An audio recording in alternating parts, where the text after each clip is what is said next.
as the President assumes his position at the saluting dais.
Officers! Ukaguzi wa rais, jipange!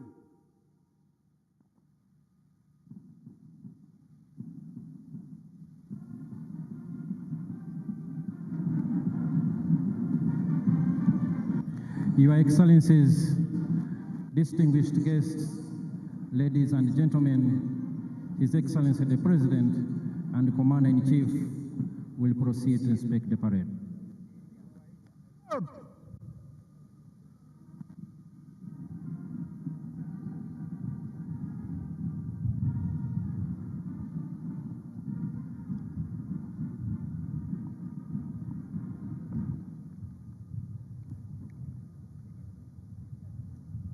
Mheshimiwa Rais wa Jamhuri ya Uganda na Amiri Jeshi Mkuu, gwaride rasmi la kuaga iliyoandaliwa na Jeshi la Ulinzi ya Wananchi wa Uganda iko tayari kwa ukaguzi wako, Mheshimiwa Rais.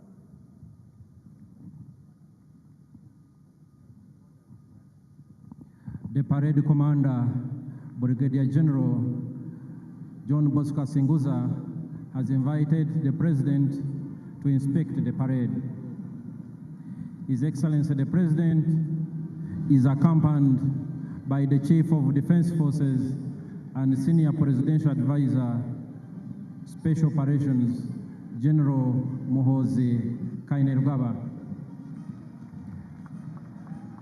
Distinguished ladies and gentlemen, the parade is constituted by the officers, men and women of the Uganda People's Defense Forces Service. At an appropriate moment, the parade participants will be joined by some arms of the Uganda People's Defense Forces. And these are the paratroopers under the Special Forces Command, the Artillery Division, the Motorized Infantry Division. Rolling hills, misty mountains, volcano views straight out of a dream. A marathon by day, live music, culture, and pure party by night. This is Kisoro,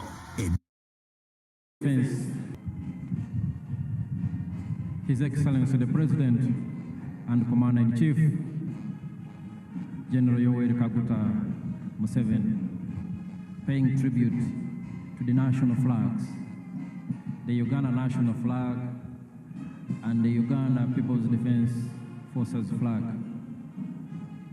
He is accompanied by the Chief of Defense Forces and Senior Presidential Advisor for Special Operations, General Muhoozi Kainerugaba, and the Parade Commander, Brigadier General John Bosco Asinguza. Brigadier General John Bosco Asinguza.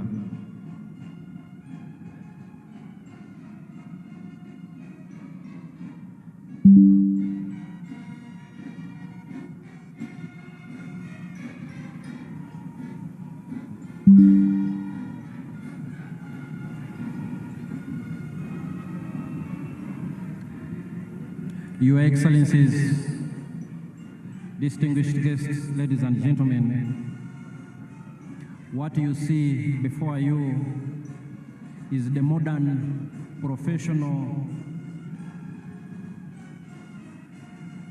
and combat-ready and experienced elements of Uganda's armed forces, led by the UPDF.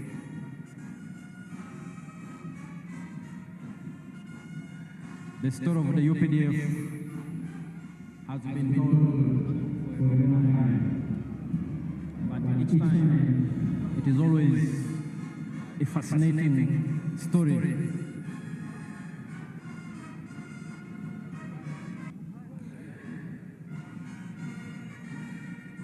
The Uganda People's Defense Forces traces its humble beginnings to the National Resistance Army, a small guerrilla force that launched a people's protracted struggle in February 1981 after the raid when they attacked Kabamba military barracks in Mubende district, marking the start of the 5-year Bush War under the then military dictatorship of Milton Obote. The NRA, now UPDF, has since moved full cycle. They have evolved over time, and they are now a powerful armed force that has not only secured peace and security in the country, but has also contributed to peace and stabilization operations within our region. Therefore, we salute His Excellency the President and Commander-in-Chief for his visionary leadership over the years that has transformed a small guerrilla force into a powerful national army that is the Uganda People's Defense Forces.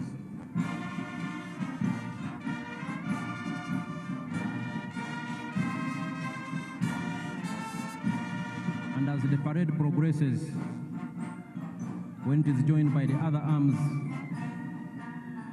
of UPDF, the paratroopers, the artillery division, the motorized infantry division, some of our anti-aircraft systems, and the Uganda People's Defense Air Force, I am sure our visitors and all Ugandans present here today and those following us from all over the country and beyond will understand what I've been talking about.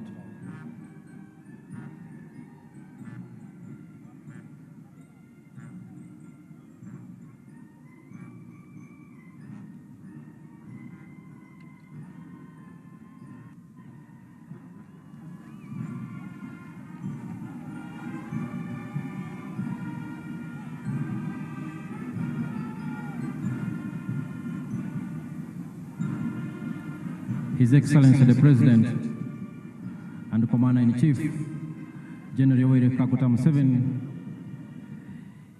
is just about finishing inspecting the parade. He will thereafter be guided and ushered in to his position in the very, very important person's tent, and thereafter we will witness the next drill activity, which will be the lowering of the presidential standard flag.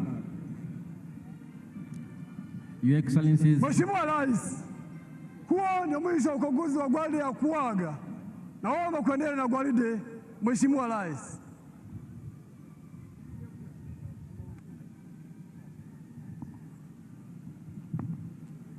the parade commander has requested for permission from His Excellency the President and the Commander-in-Chief to proceed with the parade.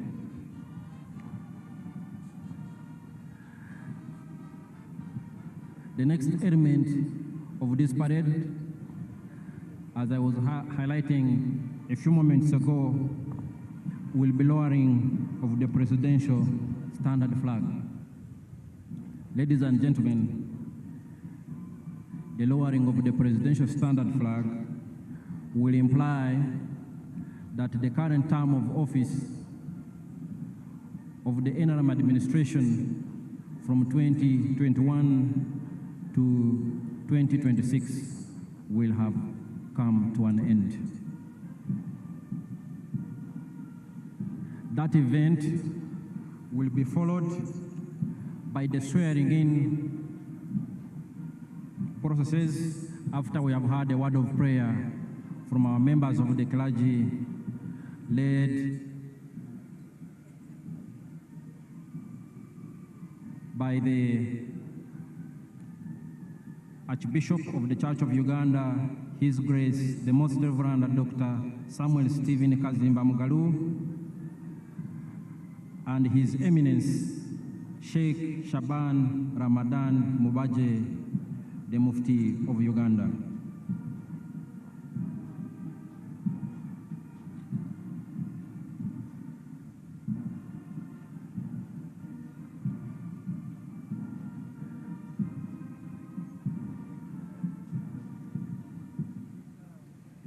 His Excellency the President will proceed to his position in the VVIP tent, and while there, the flag guard will march and lower the presidential standard flag. Our distinguished guests stand up to receive His Excellency the President and the Commander-in-Chief.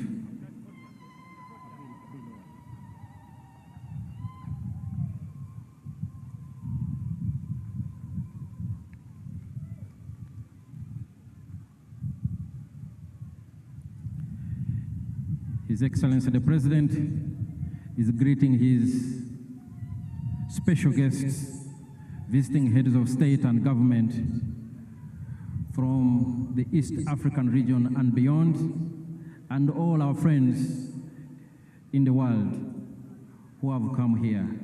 We are deeply honored by your presence, and we salute and appreciate your coming.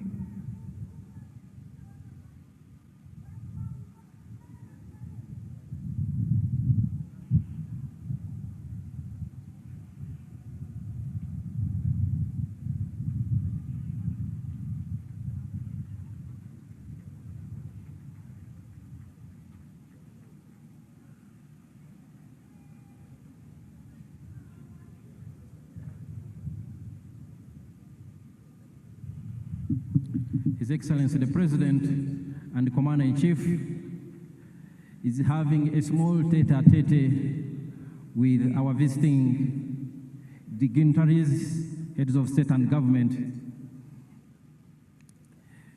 His Excellency the President is going to be guided to stand in his position at the podium as they lower the presidential standard flag.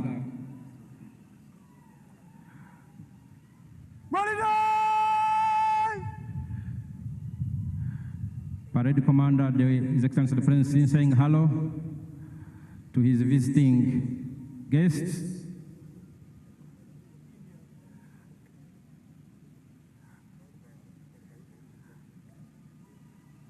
His Excellency the President and the Commander-in-Chief, the President-elect, is still having a small tete-a-tete with our very distinguished visitors, heads of state and government, and other international delegations from all countries around the world. We are honored and deeply appreciate the presence of all those who have traveled from far and wide to join Ugandans and His Excellency the President-elect as he is sworn in for another historic term of office from 2026 to 2031. Ugandans have expressed their confidence in His Excellency's visionary leadership, and they granted him another popular mandate. His Excellency the President will take his position and remain standing as we lower the presidential standard flag. Parade Commander.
Salame bendera! Heshima tu!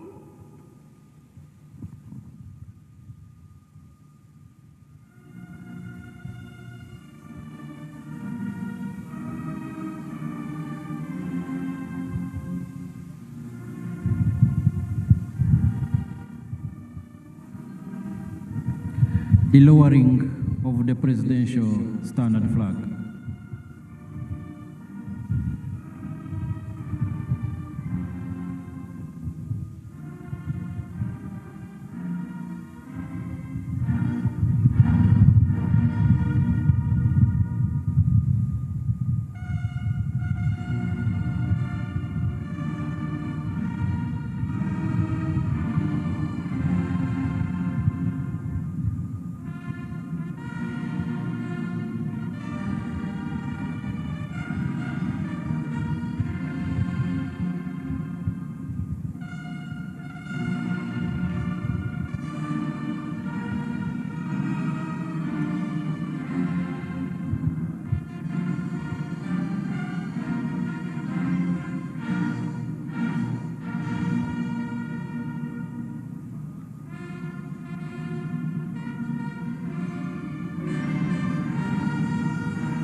Pigane huko.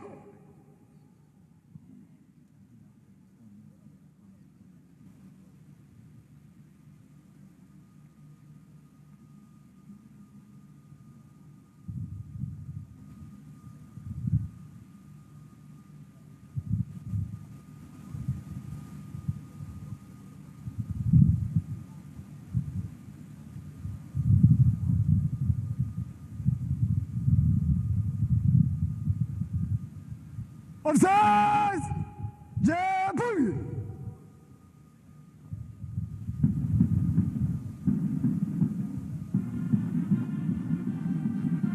Your Excellencies and distinguished guests, ladies and gentlemen, what you've just seen has been the lowering of the presidential standard flag, marking the end of the current term of office of the NRM administration. Bendera!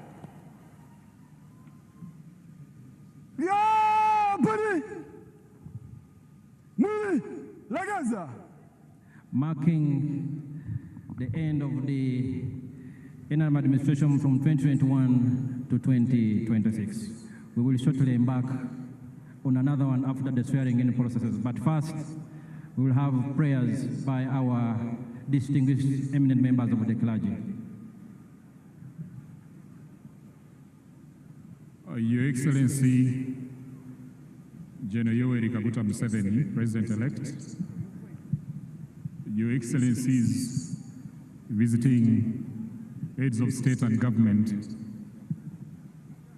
distinguished ladies and gentlemen, allow me to introduce the directors of ceremonies for today's occasion. And the Director of Ceremonies is none other than Her Excellency Jessica Alupo, who shall be leading us through the swearing-in procedures. She is assisted by myself, Vincent Bajire, from the Ministry of Foreign Affairs, Colonel Chris Magezi of the UPDF, and Maurice Mugisha of the Uganda Broadcasting Corporation. With that, Your Excellency, allow me to invite the clergy to lead us in a prayer of invocation, and they'll be led by Right Reverend Associate Professor Fred Sheldon Mwesigwa, the Dean of the Province of the Church of Uganda, representing the Most Reverend Stephen Kazimba Mugalu, the Archbishop of the Church of Uganda. We shall also have His Eminence, Sheikh Shaban Ramadan Mubaje, the Mufti of Uganda, leading us in the prayers. You're welcome, gentlemen.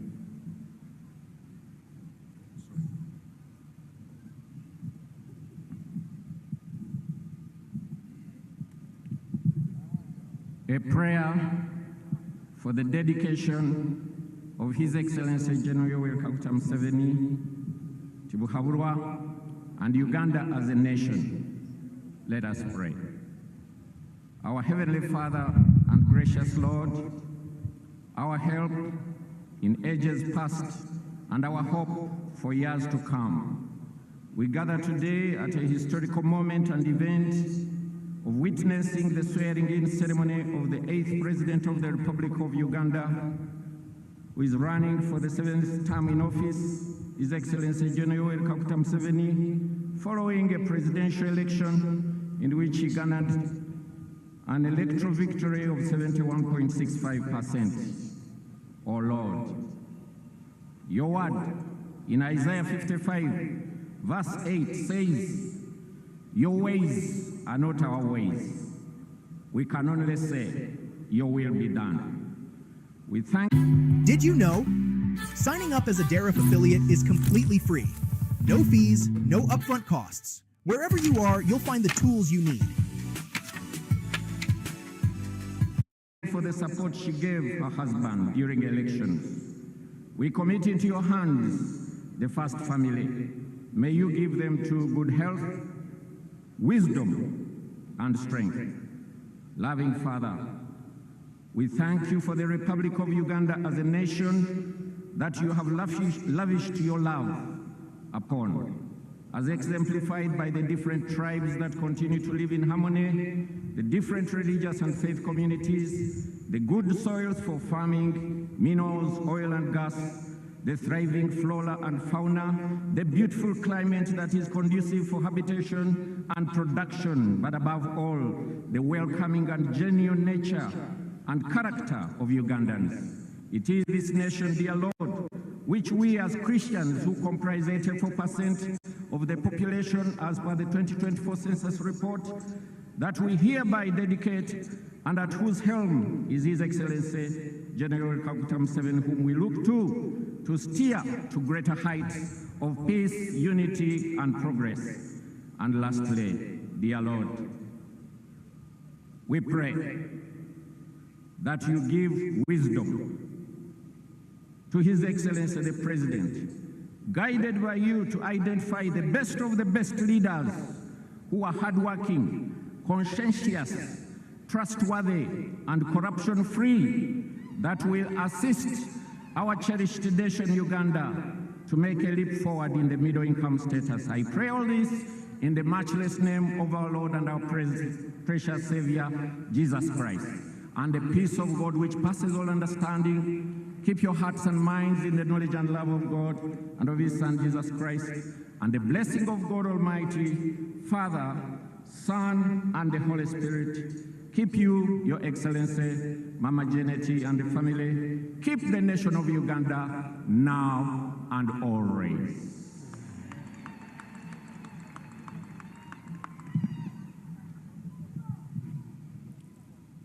Bismillah ar-Rahman ar-Rahim. In the name of Allah, the most gracious, the most merciful. O Allah, Lord of all creation, we gather here today in gratitude as your servant, Yoweri Kaguta Museveni, takes oath for another term in office. Bless him, his family, and his government with wisdom, justice, and compassion. Strengthen them to uphold the fairness, protect the weak, and promote prosperity in Uganda. O Allah, we pray for the institutions of governance, parliament, judiciary, and all leaders. Grant them integrity, humility, and sincerity in service. Inspire them to judge with justice, protect the rights of the people, uphold the trust placed upon them. O Allah, you said in the Holy Quran, Inna Allah ya'murukum an tu'addu al-amanati ila ahliha. Indeed, Allah commands you to render trust to whom they are due. And when you judge between people, to judge with justice. O Allah, guide Uganda to continued peace and stability. Extend your mercy to East Africa, to Africa and the world at large. Unite our people in cooperation and mutual respect. Remove division and conflict and replace them with harmony and brotherhood. O Allah, we pray to you to make Uganda a beacon of stability, East Africa a region of unity, and Africa a continent of strength and dignity. We pray all this in your mighty name. Amen. Thank you very much, Father Clergy. It is now my honor and privilege to invite Her Excellency Jessica Alupo Epel, who is our Director of Ceremonies, to come and take us through the swearing-in proceedings. You're welcome, Your Excellency.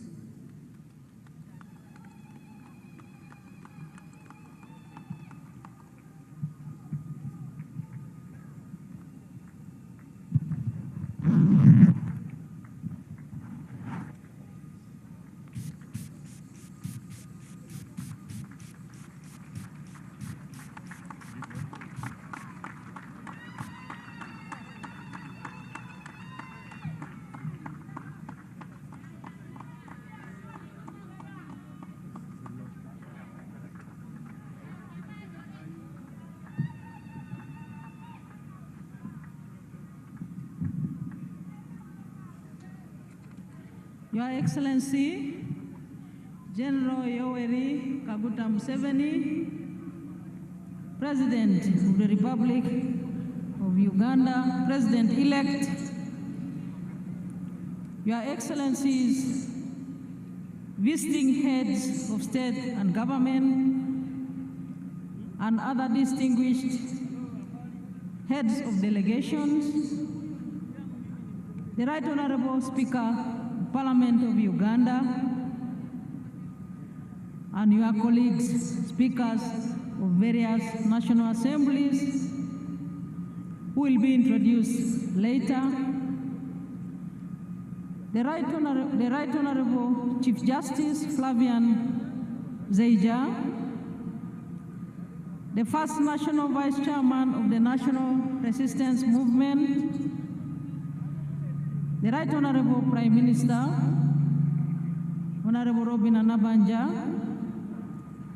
the Secretary General of the National Resistance Movement, and your colleagues, the Secretary Generals of the ruling parties from across Africa and beyond, Your Excellencies, heads of delegations and diplomatic missions, distinguished ladies and gentlemen in your respective capacities,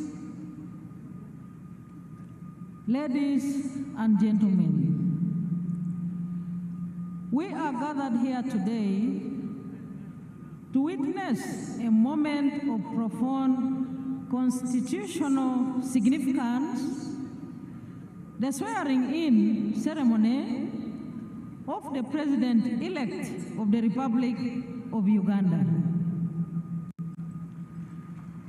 This solemn occasion is enshrined in Article 98, Clause 3 of the Constitution of the Republic of Uganda, which expressly mandates that before assuming the high office of President, a person duly elected to that office shall take and subscribe to the oath of allegiance and the presidential oath, as prescribed in the 4th schedule of our Constitution.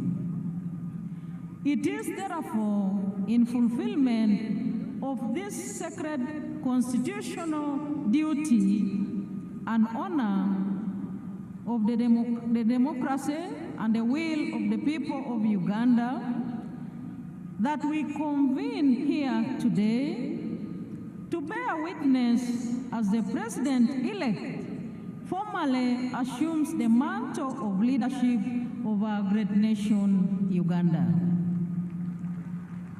Excellencies, we are at the verge of the defining moment of our day today. As I have just said, I now take this opportunity to invite the chairperson of the Electoral Commission to proceed to the swearing-in podium for the swearing-in and inauguration protocols. Justice Simon Biabakama, please take the stage.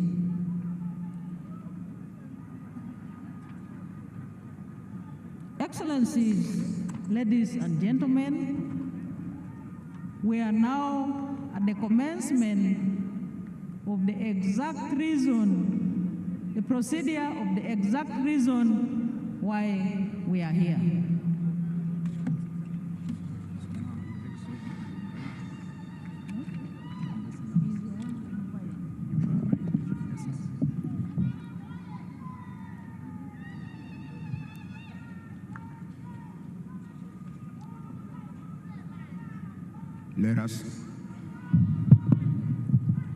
Let us first give reverence to the Most High God, who has enabled us all to gather here, breathing in this fresh air, which is not paid for or supplied by anybody. We live in Him, of Him, and by Him. To Him, therefore, be the glory forever and ever. Amen.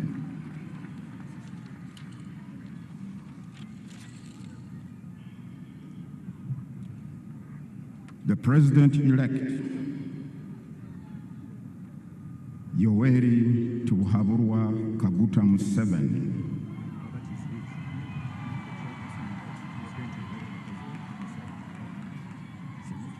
together with your entourage, Your Excellencies, the visiting heads of state and government, the leaders of delegations and representatives of government, Your Excellencies, the former heads of state present, His Lordship, the Chief Justice of Uganda, and all the distinguished guests, ladies and gentlemen.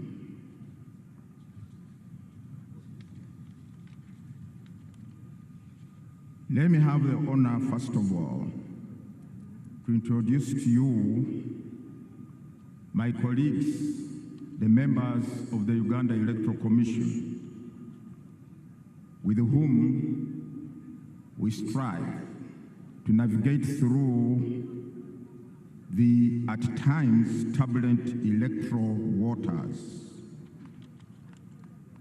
Hajati Aisha Lubega, Deputy Chairperson. Commissioner Stephen Tashovia. Commissioner Peter Emerald. Commissioner Caroline Bainemari. Commissioner Dr. Simba Kayunga Sali. Commissioner Anthony Okello. Together with our Secretary to the Commission, Mr. Richard Babo Kamugisha, and all the staff of the Electoral Commission who are here present. On behalf of the Electoral Commission of Uganda, I wish to welcome you all to this solemn occasion where we are about to witness the swearing in of the President-elect of the Republic of Uganda for the next 5 years.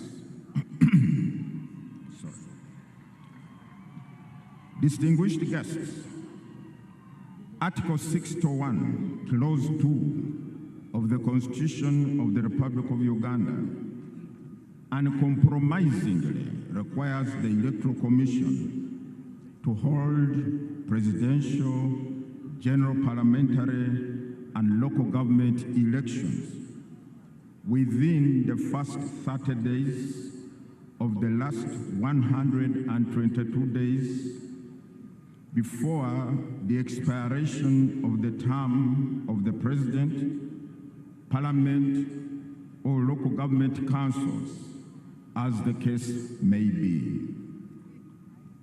According to Article 105, Clause 1 of the Constitution, the person elected as President of Uganda shall hold office for a term of 5 years.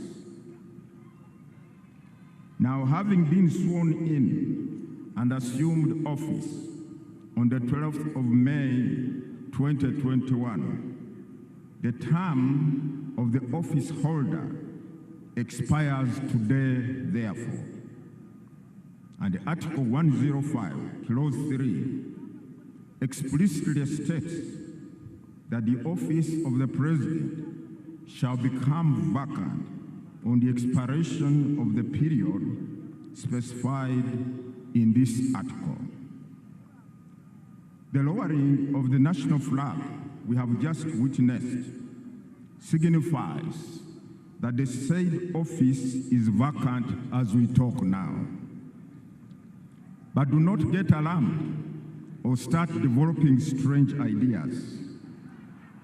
We are going to fill that void in a few moments from now.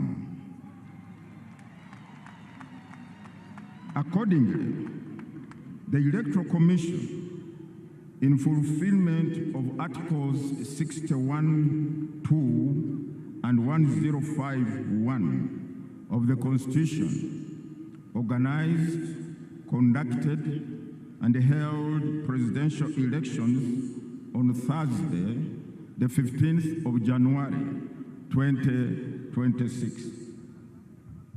Articles 103, Clause 7 of the Constitution and Section 59 of the Presidential Elections Act require the Electoral Commission to ascertain, publish, and declare the results of the presidential election within 48 hours from the close of polling. I'm glad to announce the Electoral Commission accomplished that onerous task on the 17th of January 2026 when it declared the final results. Let me unequivocally state it here that the Commission complied with all the requirements of the law regarding the handling of the results, right from the polling station to the district tally center and to the national tally center.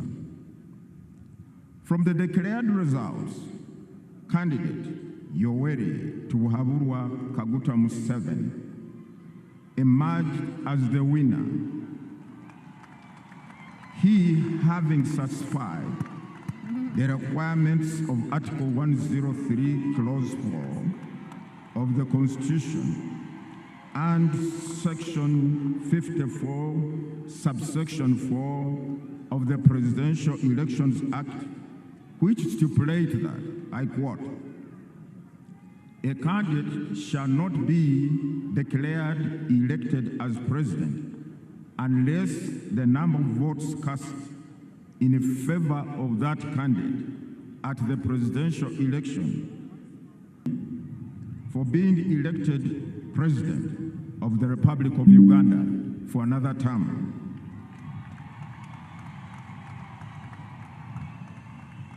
I also congratulate your team, which worked tirelessly to ensure that you secure this victory.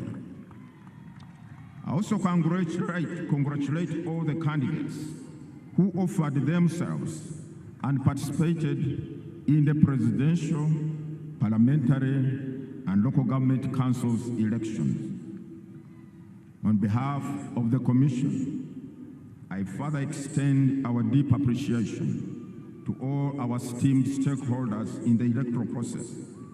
These include the government, which wholly and fully funded all the electoral programs, the political parties and organizations that offered candidates and also participated in this process, the civil society organizations, education organizations, the media, our development partners, security agencies, election observers, religious leaders, cultural leaders, among others, for all the support and the various roles you played to ensure successful, peaceful conduct and conclusion of the general election.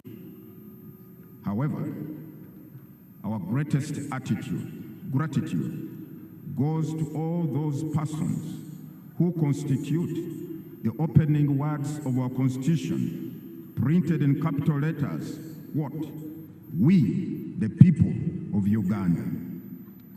On the 15th of January, 2026, the millions of citizens who are registered voters left their homes and proceeded to their respective polling stations. Let me tell you about my home. This is where Uncle Musa helps people build houses.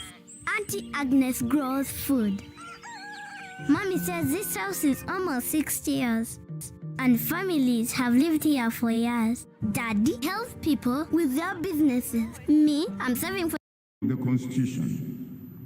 The said article expressly states that, quote, the people shall express their will and consent on who shall govern them and how they should be governed through regular, free and fair elections of their representatives or through referenda." End of quote.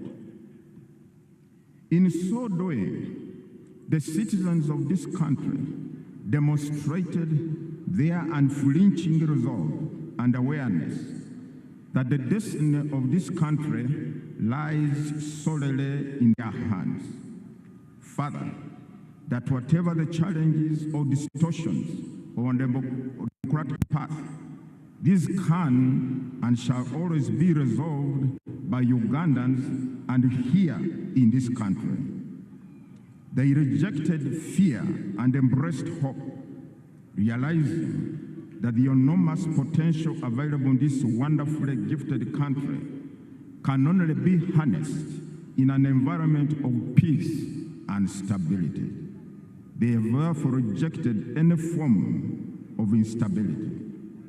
It is for the same reasons that the people of Uganda maintained an environment of peace and tranquility, respecting one another as they calmly went about the business of casting their votes for the candidate of one's choice.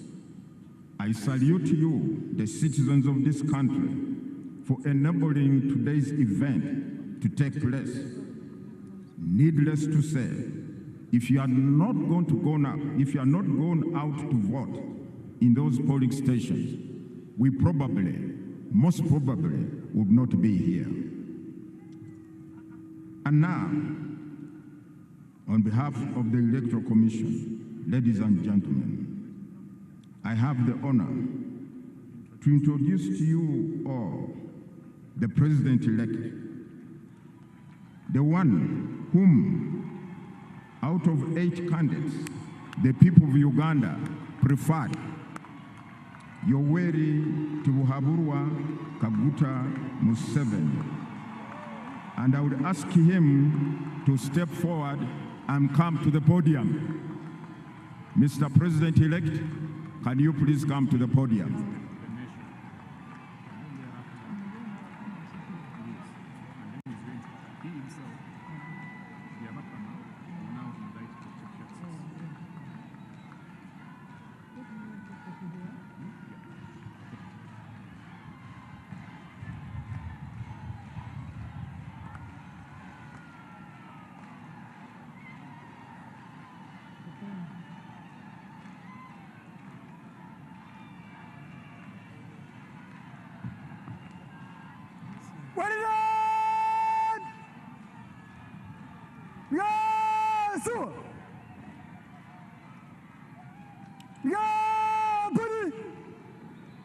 My Lord, the Chief Justice, I also ask you to come to the podium and preside over the next proceedings. Chief Justice of Uganda, accompanied by the Chief Registrar and the Head of Public Service and Secretary to Cabinet. Madame Lucy, please come to the podium.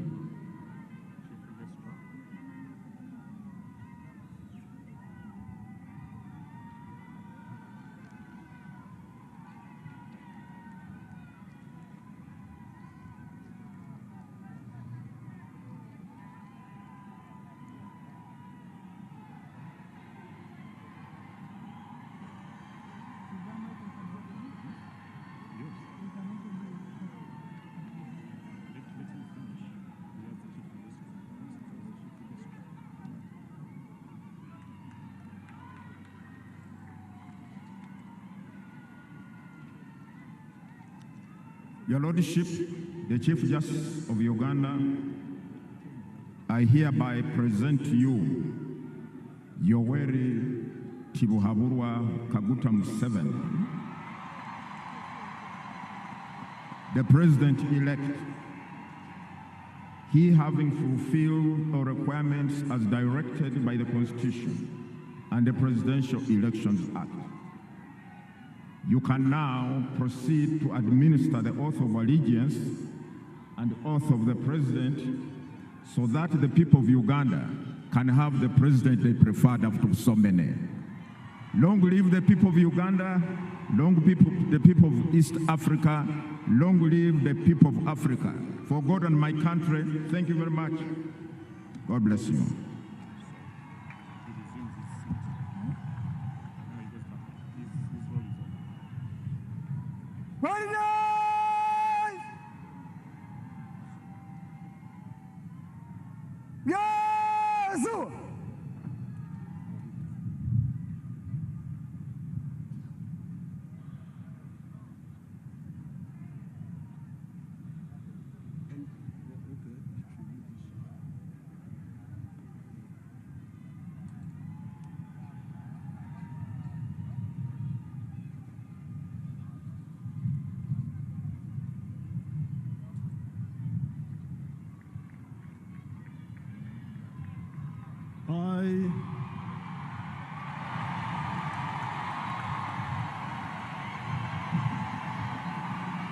Yoweri Tumabura Kaguta Museveni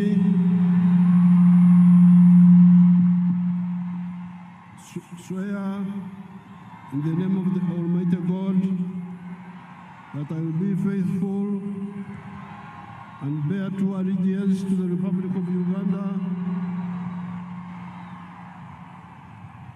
and that I will preserve, protect, and defend the Constitution. So help me God.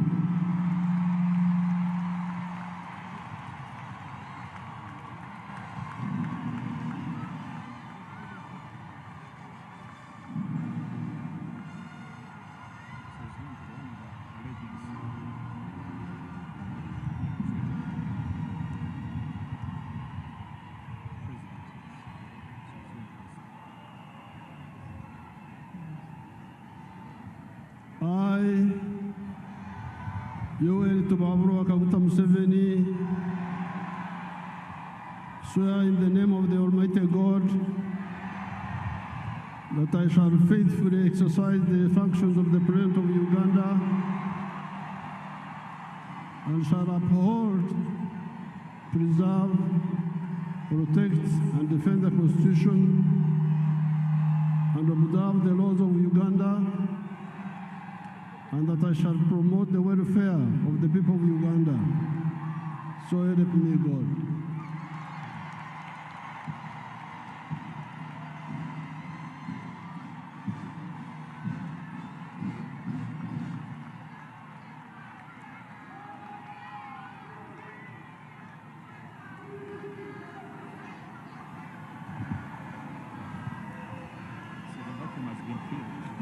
The vacuum has been filled.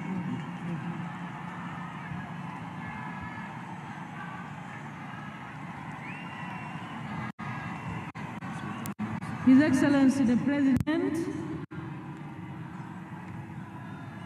has successfully taken the oath of allegiance and the oath of presidency. He is now signing on the respective protocols.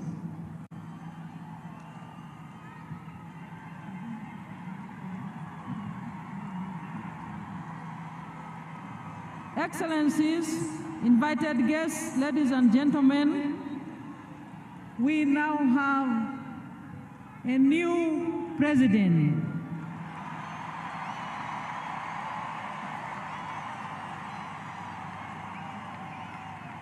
Who will take us through the presidential term 2026-2031. Thank you, NRM cadres.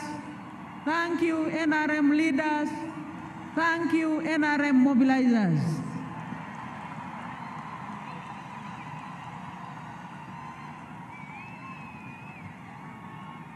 His Excellency the President is signing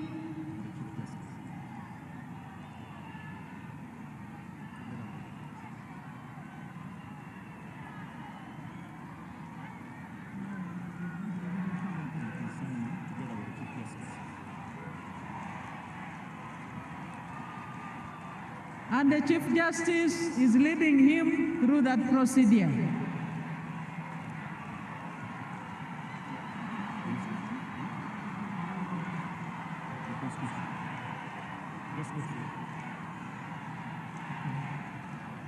His Excellency the President will now receive the instruments of power of the Republic of Uganda. He has received the Constitution. His Excellency is now receiving the national flag. Those are the instruments of power.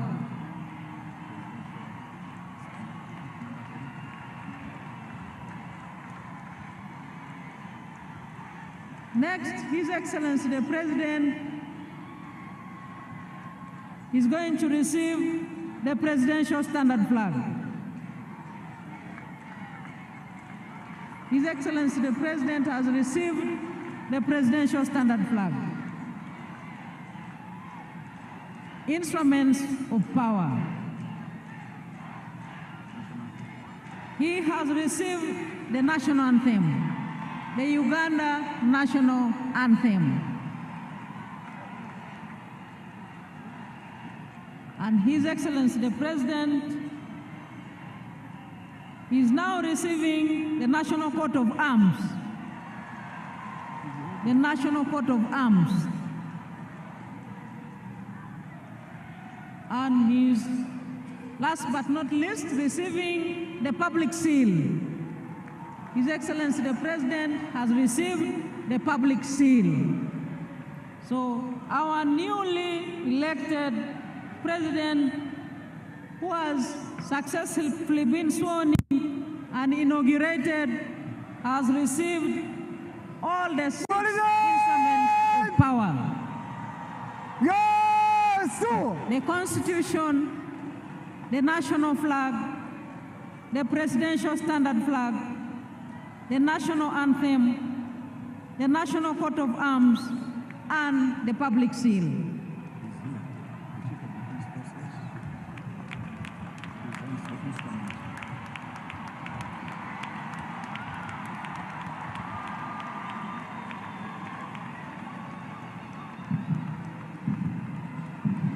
He has also received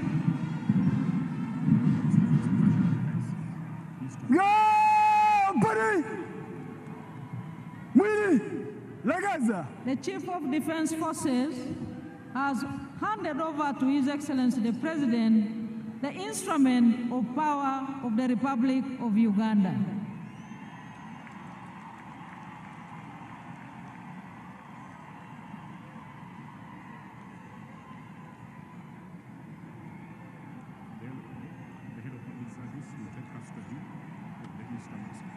The head of public service is the custodian of the instruments of power, and they have indeed been handed over to her.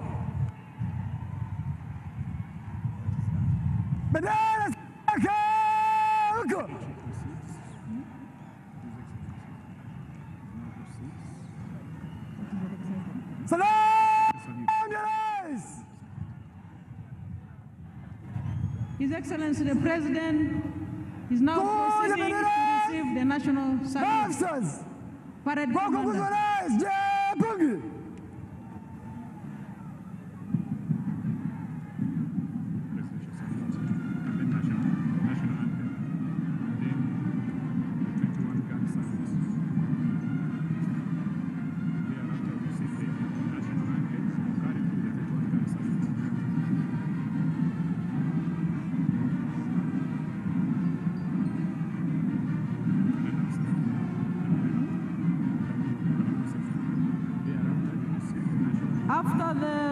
His Excellency the President receives the presidential salute. We shall have the national anthem concurrently with the 21-gun salute. Parade Commander.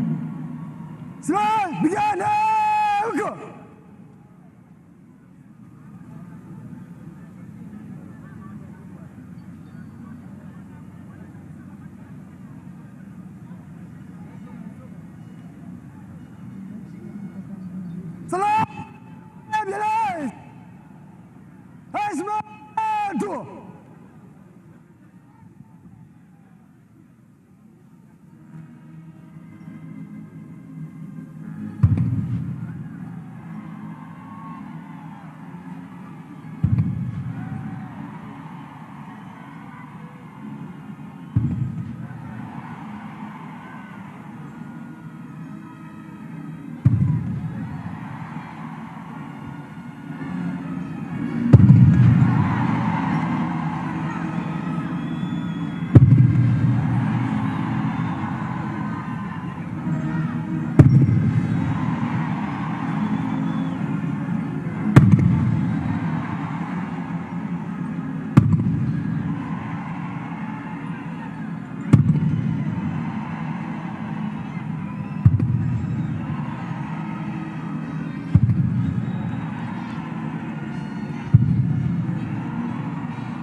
Mheshimiwa Rais wa Jamhuri wa Uganda na Amiri Jeshi Mkuu, gwaride rasmi la kuapisha iliyoandaliwa na Jeshi la Ulinzi ya Wananchi wa Uganda iko tayari kwa ukaguzi wako, Mheshimiwa Rais.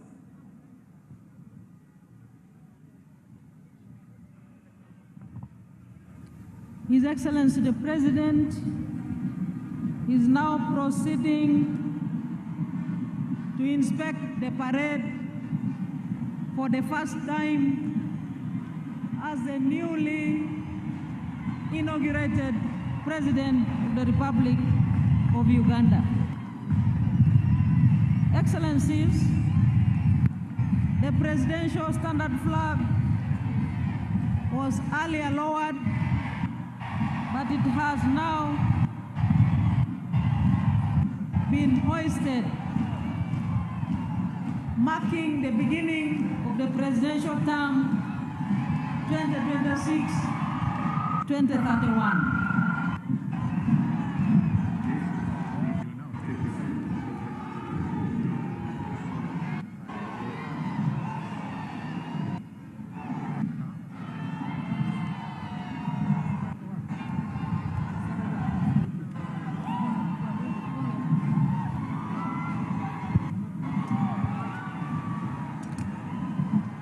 Your Excellencies,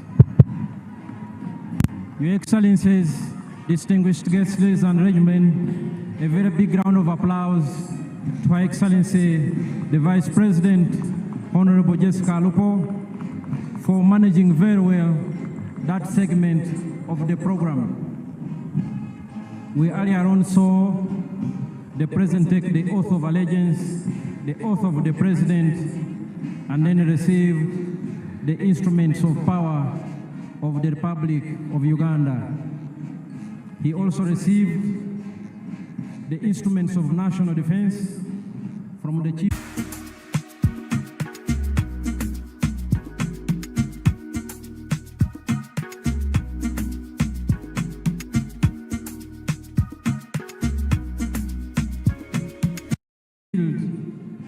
And the scimitar or the general's sword, and they were well received, and we now have the President fully in charge as willed by the majority of the people of Uganda on 15th January 2026. His Excellency the President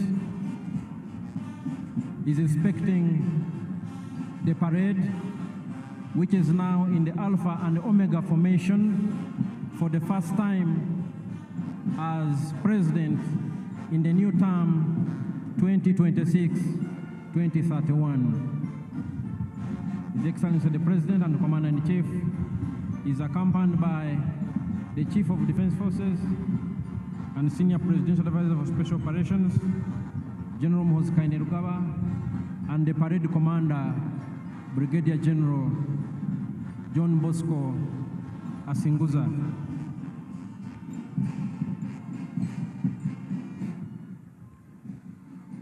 Once the President and Commander-in-Chief has concluded inspecting the parade, we will have the parade march past in slow and quick time, and also an arms display of selected UPDF arms. They will join in after the parade has marched past in quick time. And the UPDF arms expected to join the parade are the UPDF paratroopers under the Special Forces Command, the Artillery Division, the Motorized Infantry Division, some of our anti-aircraft systems, and finally, by some platforms of the Uganda People's Defense Air Force.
The newly sworn-in President of the Republic of Uganda for the new term 2026-2031 is still inspecting the parade.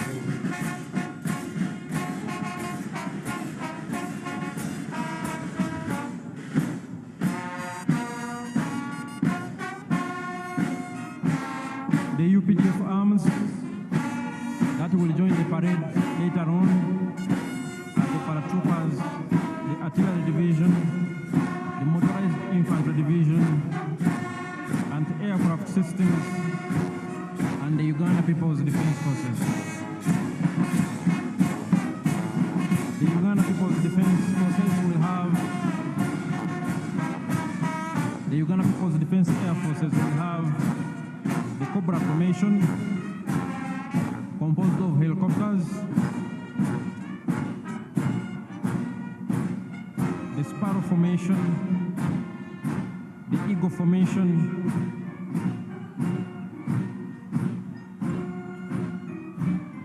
the Puma formation, and the Tiger formation.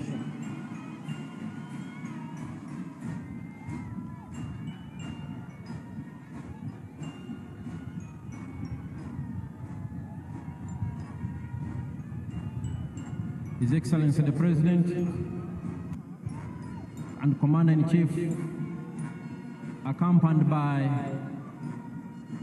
the Chief of Defense Forces and Senior Presidential Advisor for Special Operations, is just about to conclude the noble duty of inspecting the parade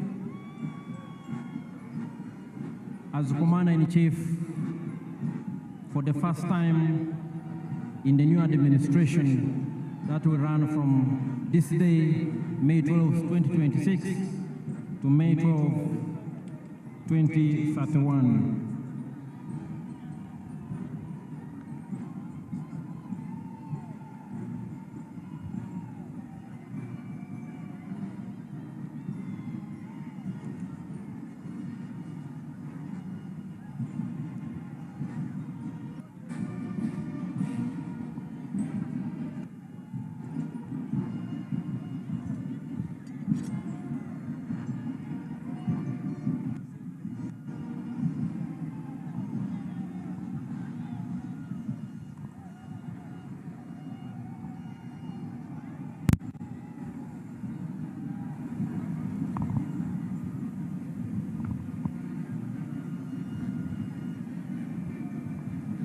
Mheshimiwa Rais, huo ndio mwisho wa ukaguzi wa gwaride ya kuapisha, na wao kuendelea na gwaride. Mheshimiwa Rais.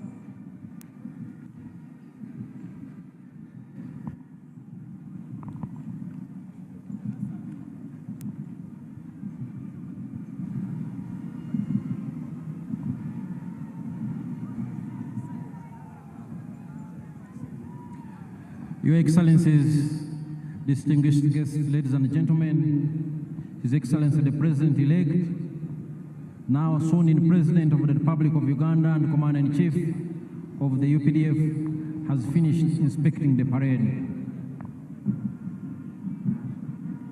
He will shortly be ushered into his position, and then we will have the parade march in slow and quick time, followed by arms display elements that will also participate in the parade, and thereafter the parade will march in review order.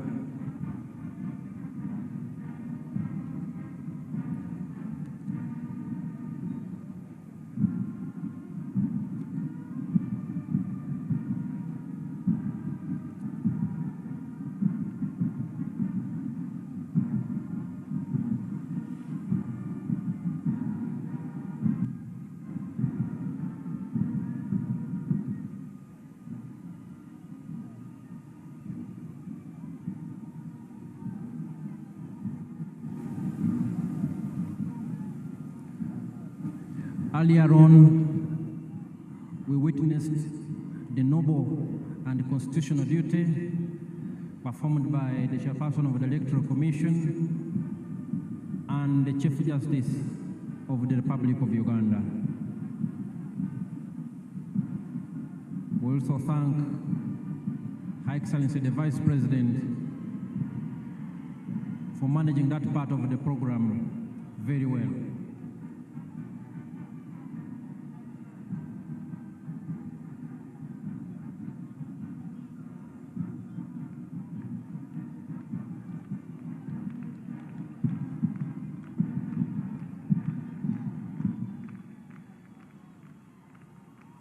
His Excellency the President is resuming his position in the very, very important person's tent, and thereafter the parade commander will take over and conduct the parade in slow and quick time.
The parade commander, Brigadier General John Bosco Senguza, has invited the brass band composed of the UPDF, the Uganda Police, and the Uganda Prison Service to assume their position as the parade prepares for the march past in slow and quick time.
Napita mbele kwa heshima, kwa mwendo wa pole na mwendo wa raha.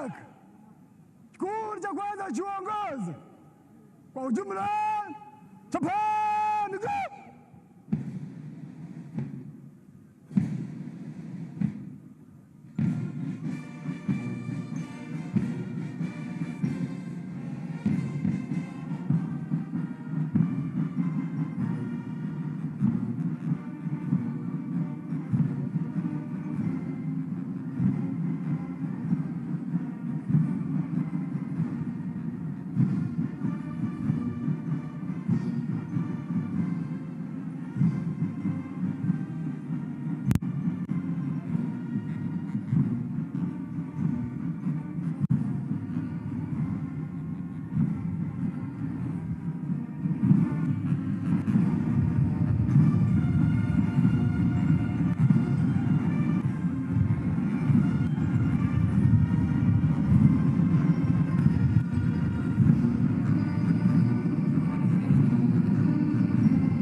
Your Excellencies and distinguished guests, the color party is right in front of the dais, and we salute the color party.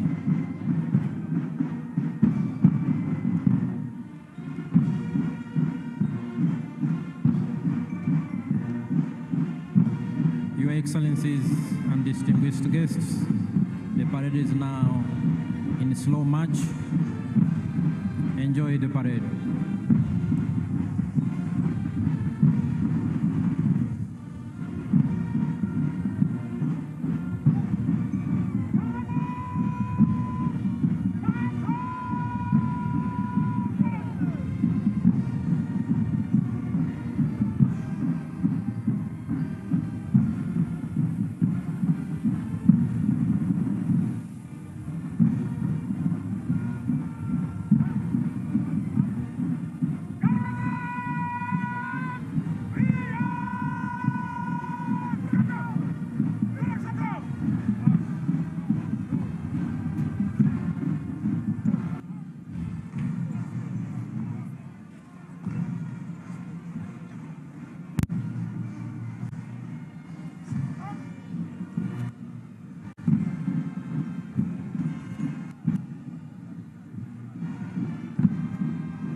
elevate your career with the London School of Business and Finance. We offer a global MBA with 5 specializations, a Master's in Finance and Investment, and a Master of Science Strategic Marketing. LSBF is a trusted institution with a 4.8-star rating on Trustpilot and a vibrant network of students originating from 150+ countries. Learning is tailored to your schedule, and all programs are available 100% online. Choose LSBF, where education goes beyond borders. Find out more at lsbf.org.uk.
Your Excellencies and distinguished guests, the parade has switched to quick march.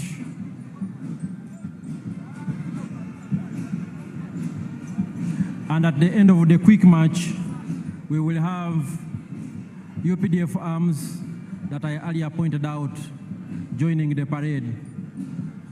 The paratroopers under the Special Forces Command, the Artillery Division, the Motorized Infantry Division,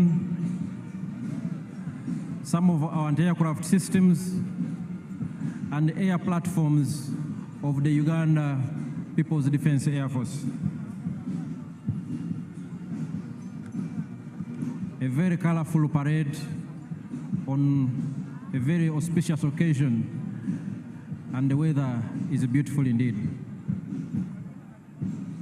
Just what we would have wished for.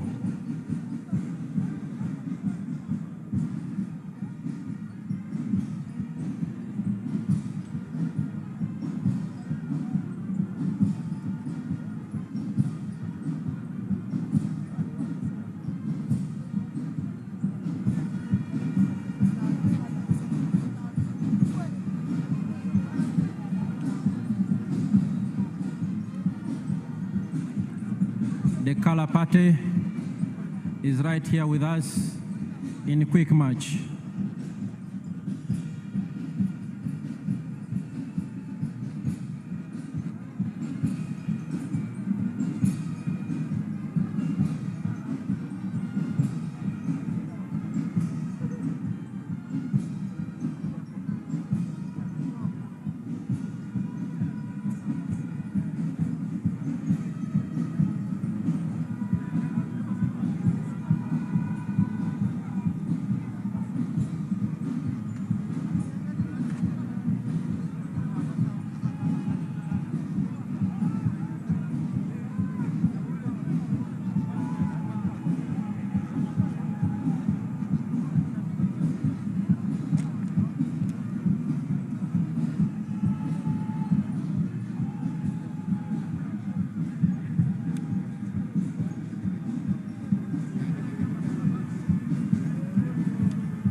Your Excellencies, distinguished guests, ladies and gentlemen, like I had earlier alerted you, the parade is now being joined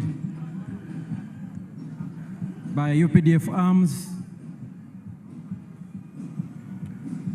We will have the paratroopers land on these grounds anytime from now.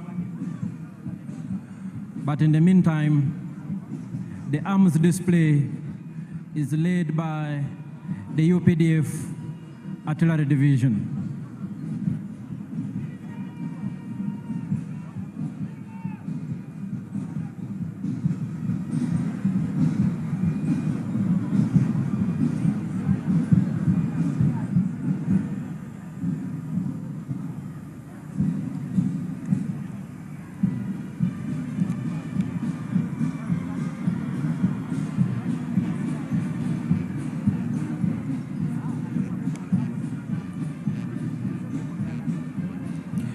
Your Excellencies, distinguished guests, ladies and gentlemen, what you are seeing now in front of you is some of the UPDF arms that have joined the parade at this point, led by the UPDF Artillery Division.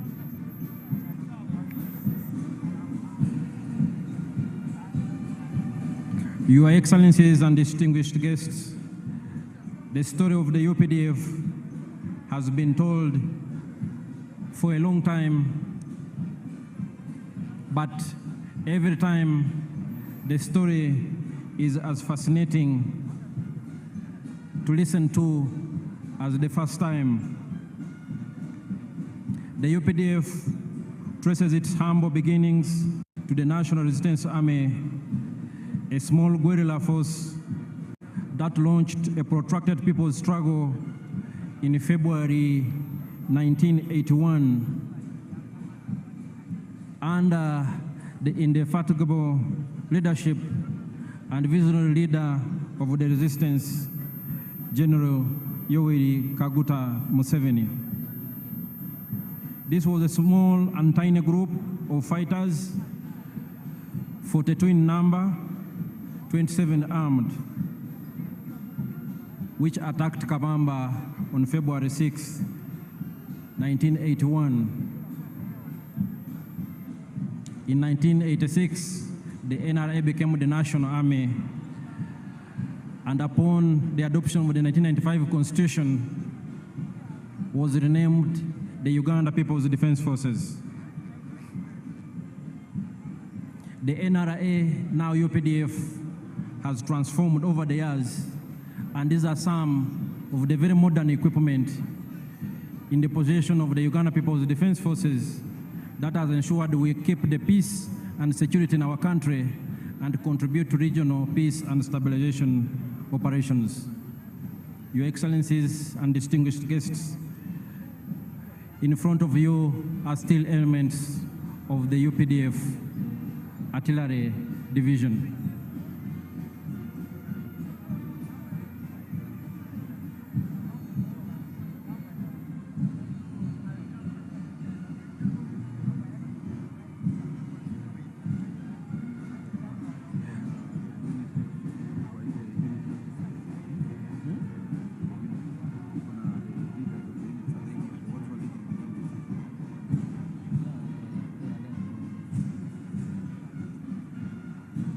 Today, the UPDF is a very robust and modern, powerful military force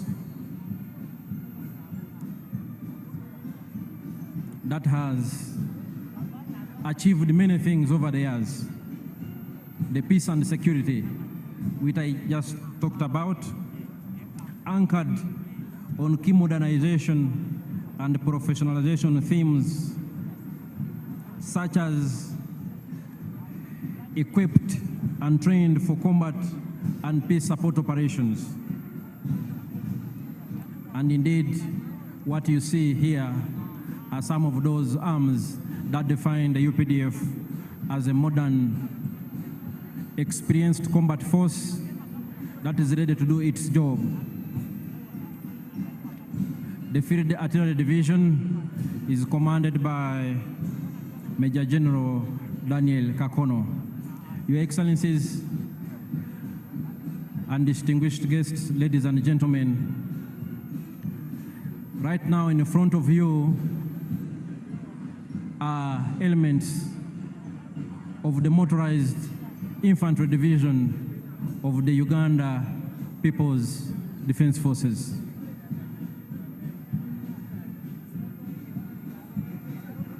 These are armored fighting vehicles, very important force multipliers on the battlefield that work closely with infantry troops to achieve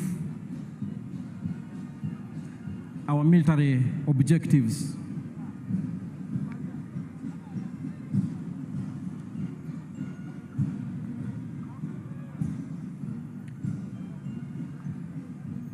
These are elements of the Motorized Infantry Division. The UPDF is equipped and trained for combat, and we are ready for any assignment as guided by the President and the Commander-in-Chief.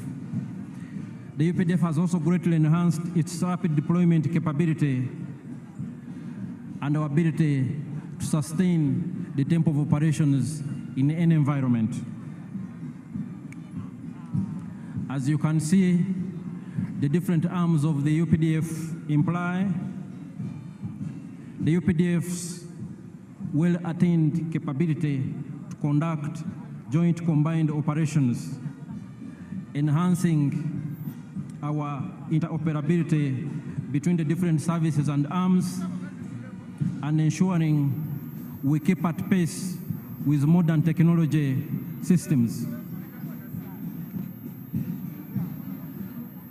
Your Excellencies, ladies and gentlemen, these are still elements of the UPDF Motorized Infantry Division.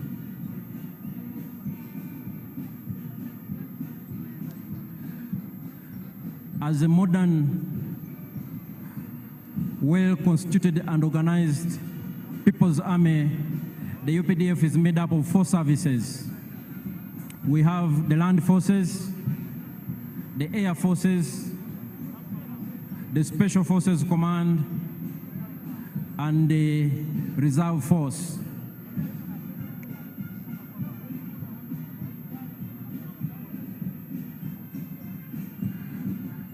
The UPDF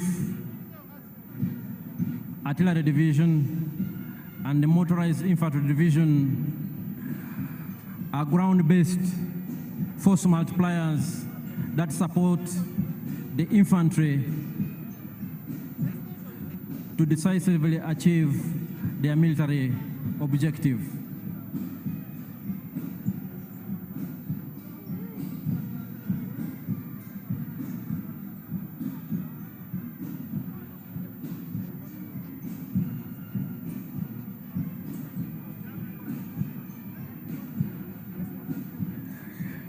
The Uganda People's Defense Forces are well trained, well equipped, and there is no task that is too difficult for the UPDF to achieve. Indeed, as a reminder, and especially as information for some of our visitors today, the NRA, now Uganda People's Defense Forces, since the 1995 Constitution, has decisively defeated close to 30 insurgent groups that sought to destabilize the hard-won peace and stability in our country. We are aware that our immediate post-independence history was nothing but volatile, a period of great instability that was characterized by military dictatorships and governments of the day that had no respect for human rights, that instituted state-inspired violence against defenseless citizens. And as the Motorized Infantry Division concluded their march past, we are now joined, Your Excellencies and distinguished guests, by some of the UPDF anti-aircraft systems that have now also joined the parade.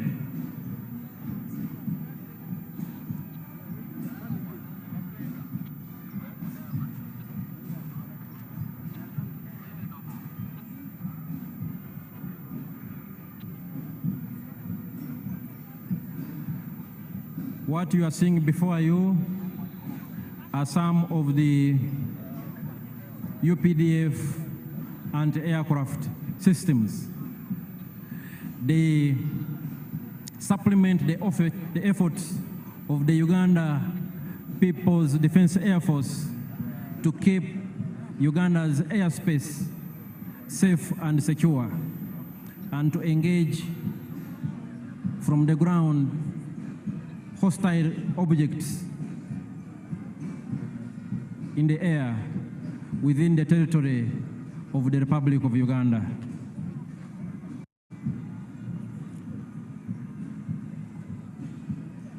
Your Excellencies and distinguished guests, the functions of the Defense Forces include the preservation and defense of our sovereignty and territorial integrity of this country. And as you can see, we are well equipped to undertake that function. We also cooperate with and support the civilian authority in national emergencies and other disasters. And most importantly, we promote and foster strong harmony, understanding between the Defense Forces and the wananchi.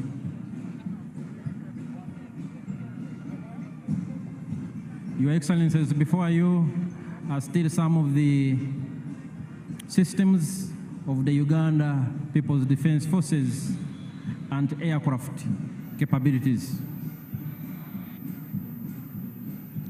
They are part of this parade.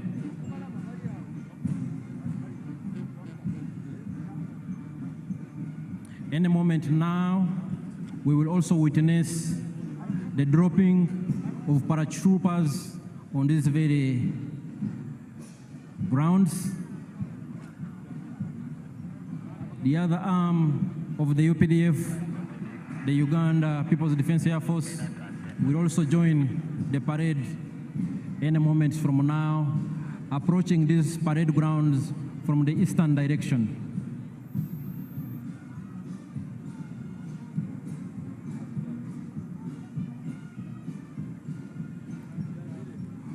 From its early beginnings and its inception, the UPDF has been built on a strong foundation of discipline, ethics, and accountability. We respect the rule of law, we respect human rights, and we adhere to our military code of conduct. And those who fail to keep pace with the laws of Uganda and those of the military, we have our justice systems that ensure we remain a disciplined and accountable force. And perhaps our strongest and most important force multiplier is our strong civil military. Order Glovo and receive it in minutes. Of the strong support we get from the wananchi, but also quite significant has been the consistent and visionary support and guidance of His Excellency the President and the Commander-in-Chief, General Yoweri Kaguta Museveni, that has turned us into what we are. Your Excellencies and distinguished guests here, our paratroopers are already airborne. Our paratroopers are already airborne, and they will be landing on these very grounds. In 1986, and even in the 1990s, the UPDF did not have any special forces, let alone paratroopers, to talk about. This one's up with you, instructing the people there so they can come down. And in this respect, I want to salute the Chief of Defense Forces and Senior Presidential Advisor, General Muhoozi Kainerugaba, who was for a long time the commander of the Special Forces Command and who oversaw the development and improved capability of Uganda's Special Forces and the paratroopers whom we are about to see land on these very, very special ceremonial grounds here at Kololo. Our paratroopers are already airborne. Those who have and still possess good sight have probably already seen some, and they are descending here in a very controlled and orderly fashion. These are your own sons and daughters. Paratroopers, a very important element of the Special Forces Command.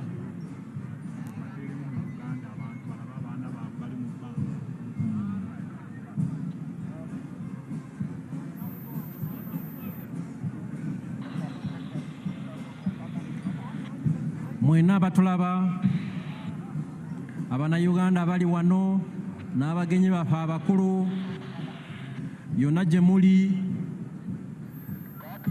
tuli ku mukolo wano e Kololo Ceremonial Grounds, mukolo mukulu, mukolo munene ogubadde gw'okulayiza omukulembeze w'eggwanga ayalondebwa n'Abannayuganda mu ngeri nnene nnyo ng'ayina 71.65% ey'obululu bwonna.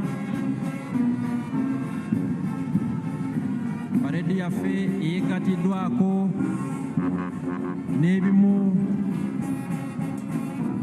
ebibinja ebikulu ebya UPDF okubadde Artillery Division edduumirwa Major General Daniel Kakono, the Motorized Infantry Division edduumirwa Major General Charles Byanyima, UPDF and Aircraft Systems ezidduumirwa Brigadier General Kasawuli, aba paratroopers, aba UPDF, abadduumirwa Special Forces Command, Commander wa Special Forces gyali wano Major General David Mugisha ng'ayambibwako mumyuka we Brigadier General Asaf Nyakikuru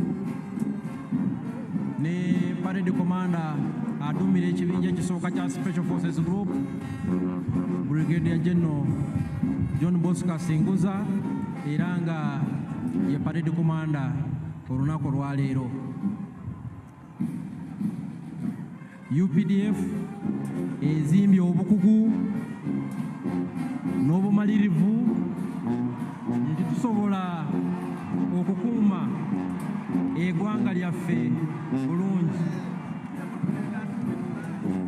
So waliwo omu paratrooper alandinze wano munamagye owa UPDF atuuse avudde mu bbanga. Buno bwe bukugu bwe tugamba obwa UPDF bwerina, era nga ebibinja bino byonna ebya UPDF bikolaganira wamu okulaba nti tukuuma eddembe mu ggwanga lyaffe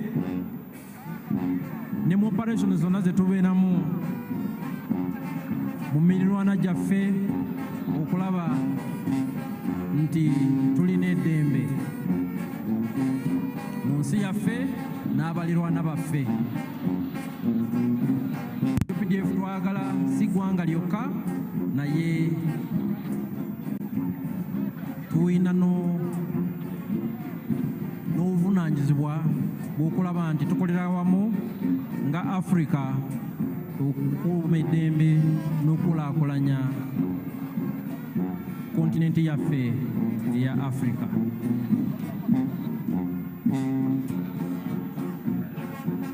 Your Excellencies and distinguished guests, we've seen some of our paratrooper commandos who are landing. They descended from very high in the skies and they have joined the parade, and they were indeed part of the parade. Your Excellencies and distinguished guests, some of the air platforms of the Uganda People's Defense Air Force that I talked about earlier are inbound. They are approaching these parade grounds from the eastern direction. They are approaching these grounds from the eastern direction. They are led by the Cobra formation. The Cobra formation is composed of one Mi-17 helicopter piloted by Colonel Hassan Waiswa, and he is the pilot in command.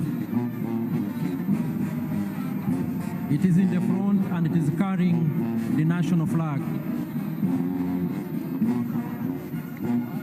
We have another Mi-17 helicopter in the rear, and we have two escort attack helicopters, one Mi-24 helicopter gunship on the right and one Mi-28 helicopter gunship on the left. They are also part of the parade. And the pilot in command, Colonel Hassan Waiswa, has a message for His Excellency the President.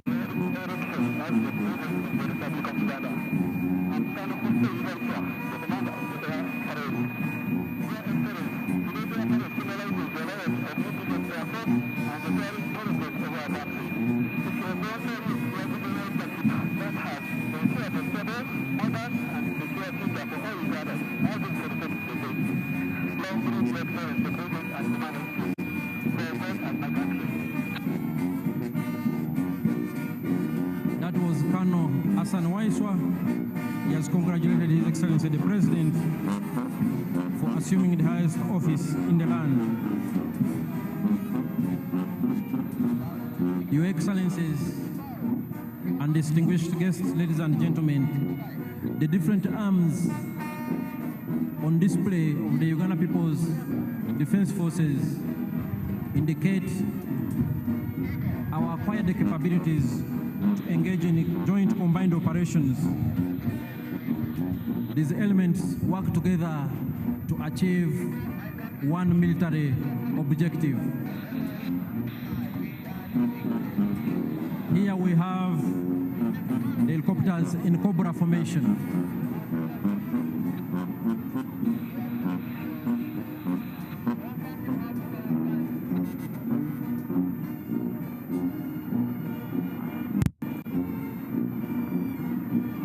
Here they are, and they are part of the parade activities.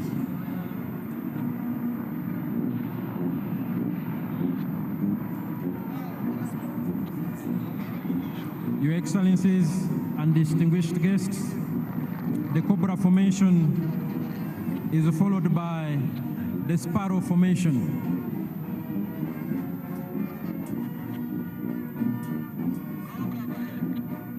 The Uganda People's Defense Air Force has different types of aircrafts for different tasks, for different assignments, and all of them work together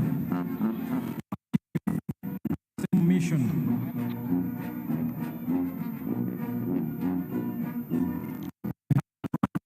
aircraft. We have combat aircrafts of all types. We have surveillance aircrafts of all types.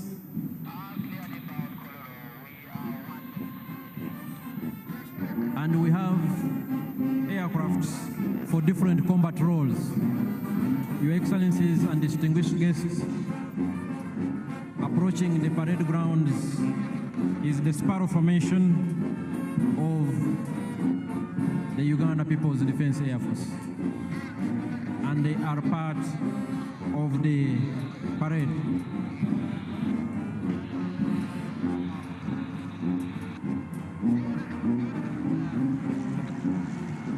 The parade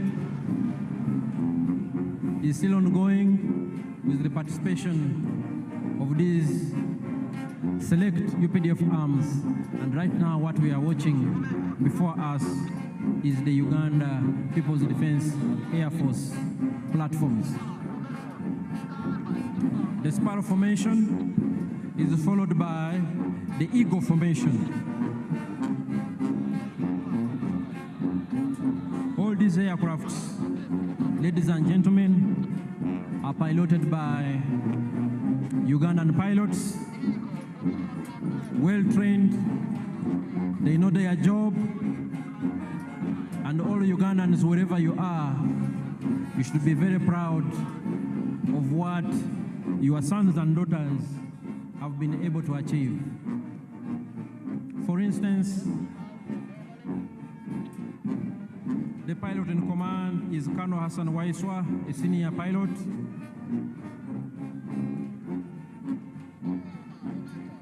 We have other pilots in helicopters we earlier saw.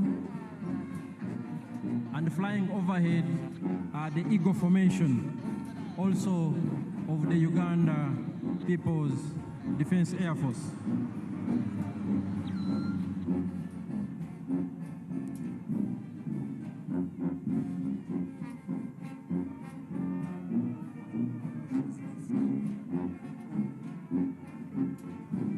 Your Excellencies and distinguished guests, next on display from the Uganda People's Defense Air Force is the Puma Formation.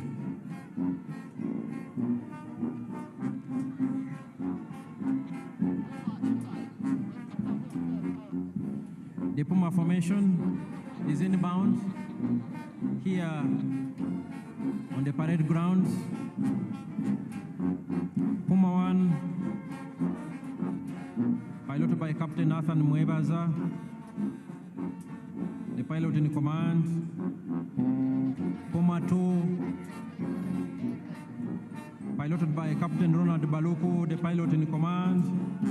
Puma 3, piloted by Captain Ronald Bogere, pilot in command. And Puma 4, piloted by Captain Stephen Bainomujisa, the pilot in command. And here they are. Puma Formation.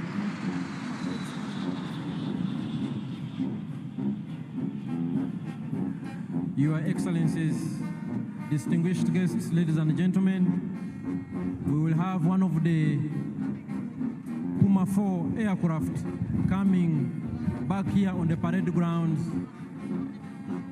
to conduct some maneuvers. And as I will remind you,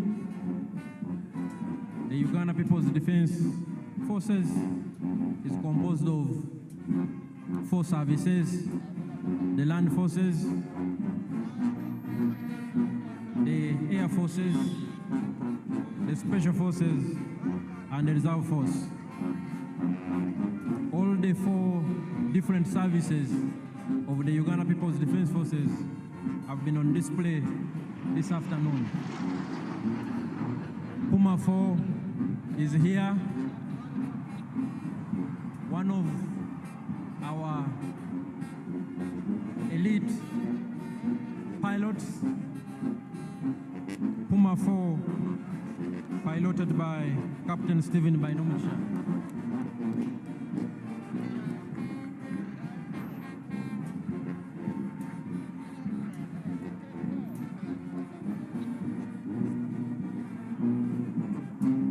Puma 4 is coming for one more round. And Puma 4 will be followed by the Tiger Sukhoi. And it is also inbound on this very significant and special ceremonial grounds.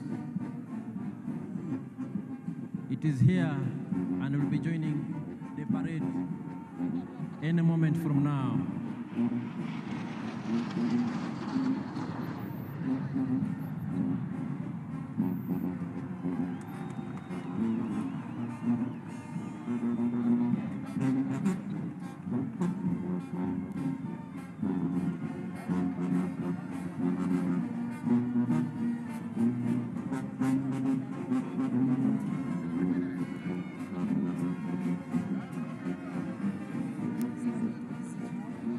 Puma 4 is coming to exit and will be followed by the Tiger Sukhoi.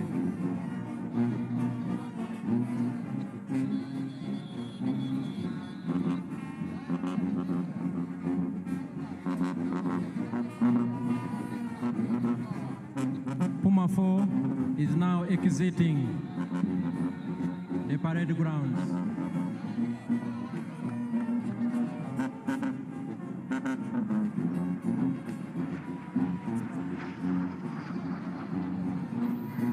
Quite impressive indeed. Your Excellencies, ladies and gentlemen, we will now have the last presentation from the Uganda People's Defense Air Force, the Tiger Sukhoi, and here it is on the parade grounds.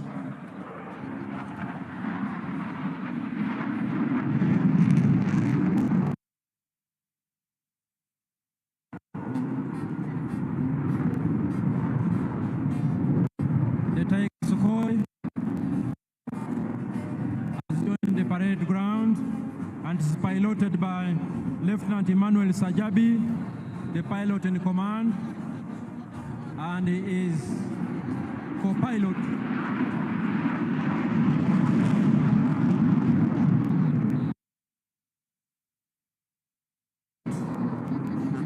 is Lieutenant Sam Kwasibwe.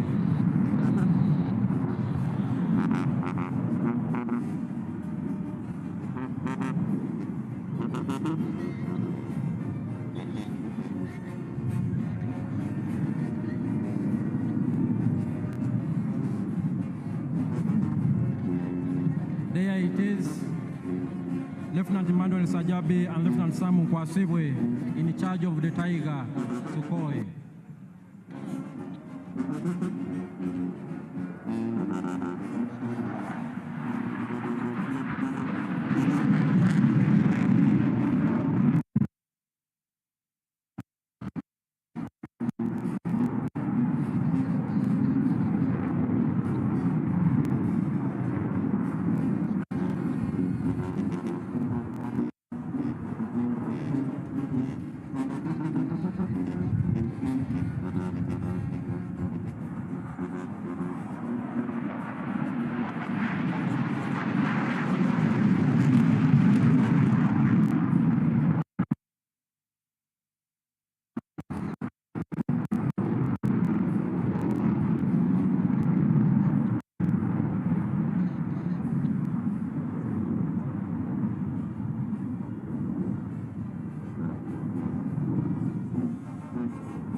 The Tiger Sukhoi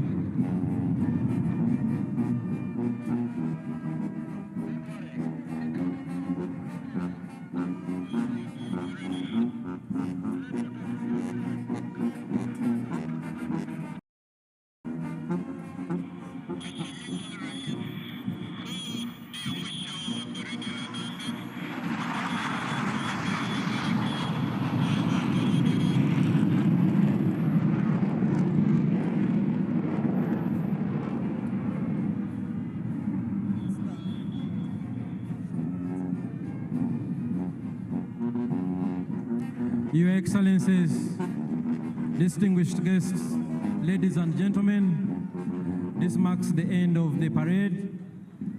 We thank His Excellency, the President of the Democratic Republic of Congo, who joined us on this very special... Me? I was raised to share. Mama would call the neighbors Jango Tulie, even when the saucepan had just enough for us. She'd say, food tastes better when the table is full. My father, that one had a big heart. He'd lend out his pickup to everyone. Weddings, burials, you name it. He used to say, if it helps one person move, then it has done it.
Your Excellencies and distinguished guests, that was the full UPDF parade. That was augmented by UPDF arms on display, the artillery division, the motorized infantry division, some of the UPDF anti-aircraft systems, the UPDF Defense Air Force,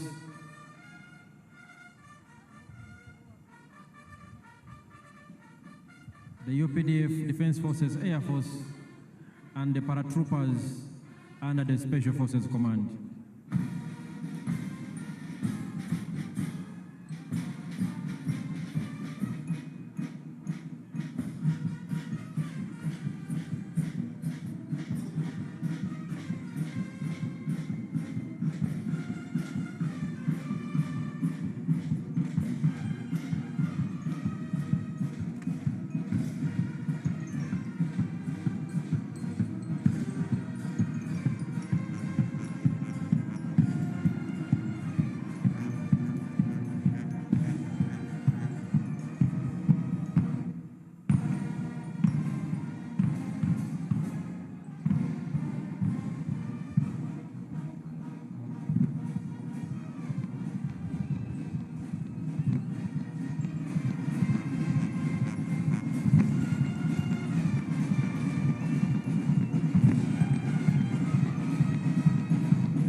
Bendera zimenyanyuka huko.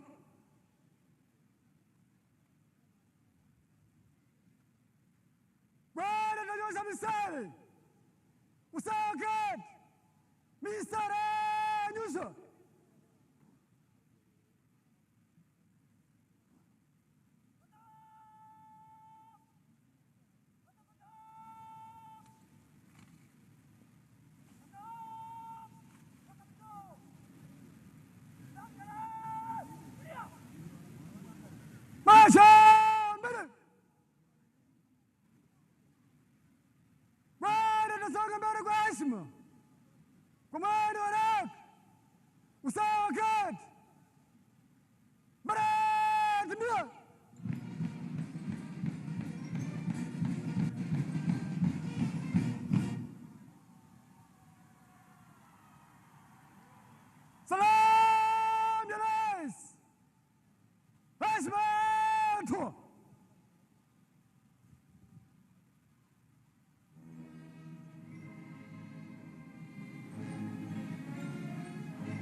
Excellent.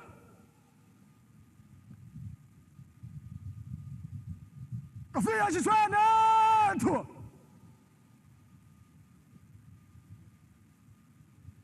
Jeshi la Ulinzi la Wananchi wa Uganda, heshima na utii kwa Rais wa Jamhuri ya Uganda na Amiri Jeshi Mkuu.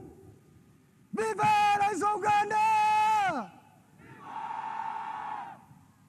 Viva wananchi wa Uganda!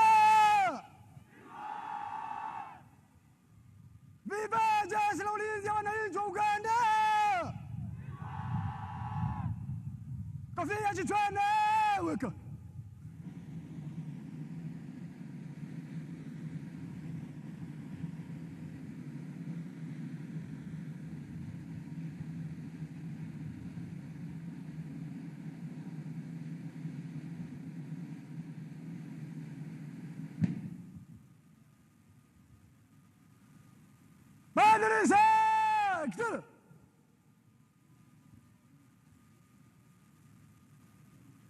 Bendera semyeka wiko.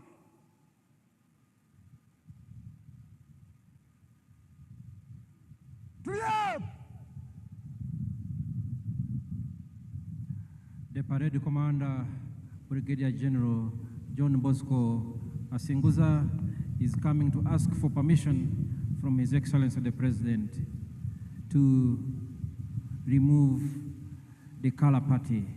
Mheshimiwa Rais, huo ndio mwisho wa gwaride. Naomba kutoa bendera uwanjani, Mheshimiwa Rais.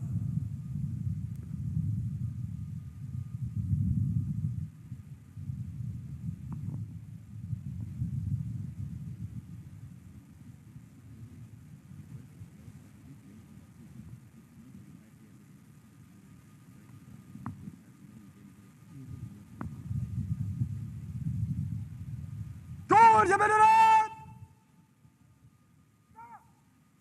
Toa bendera uwanjani! Gwaride! Salamu ya bendera! Heshima tu!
Your Excellencies and distinguished guests, the President and Commander-in-Chief, General Yoweri Kaguta Museveni, granted permission to the parade commander, Brigadier General John Bosco Asinguza, to march off the colors from the parade. And what you are seeing is the process of marching off the colors, which have been duly received by the Military Police Brigade under tight escort, indeed.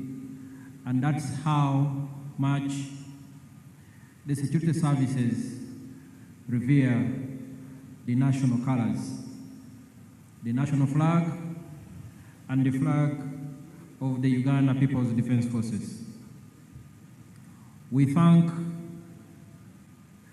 the Excellencies, heads of state and government who made time to join His Excellency the President on this very special function when he took oath of office for the new term 2026-2031.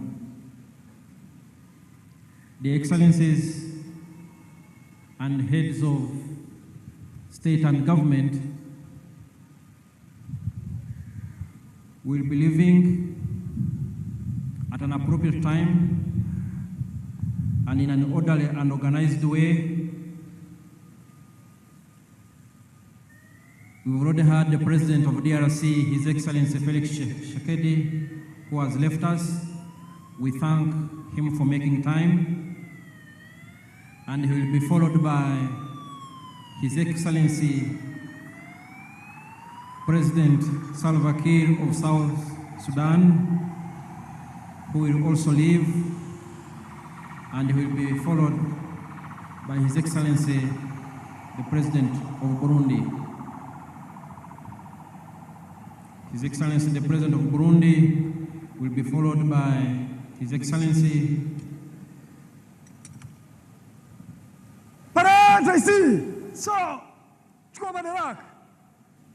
the President of Togo,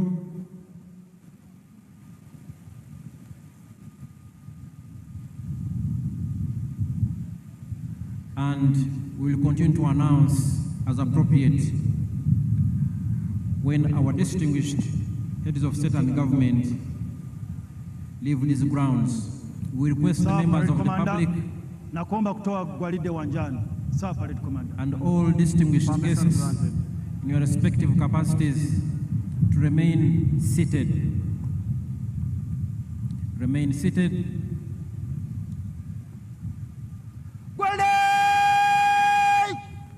Gwanda tatoka wanjani kwa mwendo wa rafu usawa clear kwa ujumla clear. Congratulations, Parade Commander Brigadier General John Bosco Senguza, for a job well done. A big round of applause. He has now handed over the parade to the parade second in command, Colonel Stuart Agawa. Colonel Stuart Agawa, who will now proceed to march off the parade from the parade square. We salute the gallant officers, men and women who have participated in today's parade, including the different arms of UPDF. So,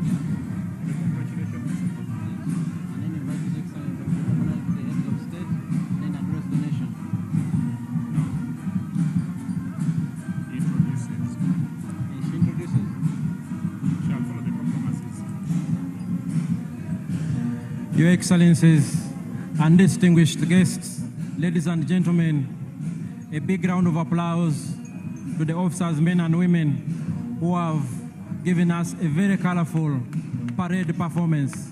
Thank you very much. I will now hand over back to my co-MC, the Permanent Secretary and Minister of Foreign Affairs, Honorable Vincent Vajire, who will in turn invite the Director of Ceremonies, Her Excellency, the Vice President, Honorable Jessica Alupo. Over to you, Honorable Vincent Vajire.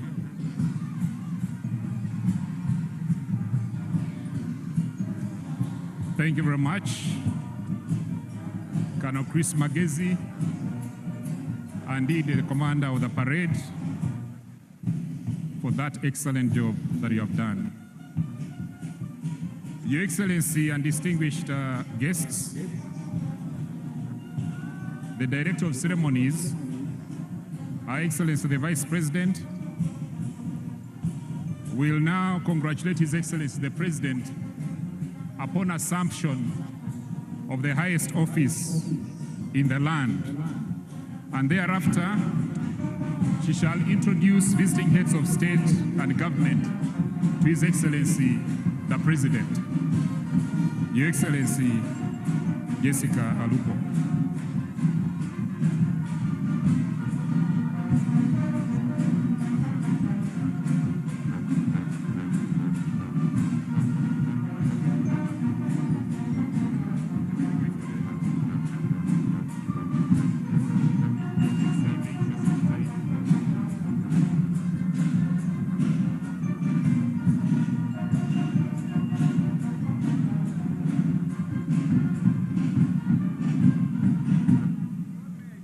Excellency, distinguished guests, the parade commander has taken us through a very spectacular parade, march past in quick and slow time. And today, he decided also to entertain us with the UPDF paratroopers, SFC, the UPDF infantry, motorized infantry division, the UPDF artillery division, the UPDF anti-aircraft systems, and the UPDF Air Force platforms. Excellencies, I believe that he deserves appreciation. Join me in thanking His Excellency, the President, and the parade commander. What the parade commander has done is a clear demonstration that the Commander-in-Chief is prepared to defend the national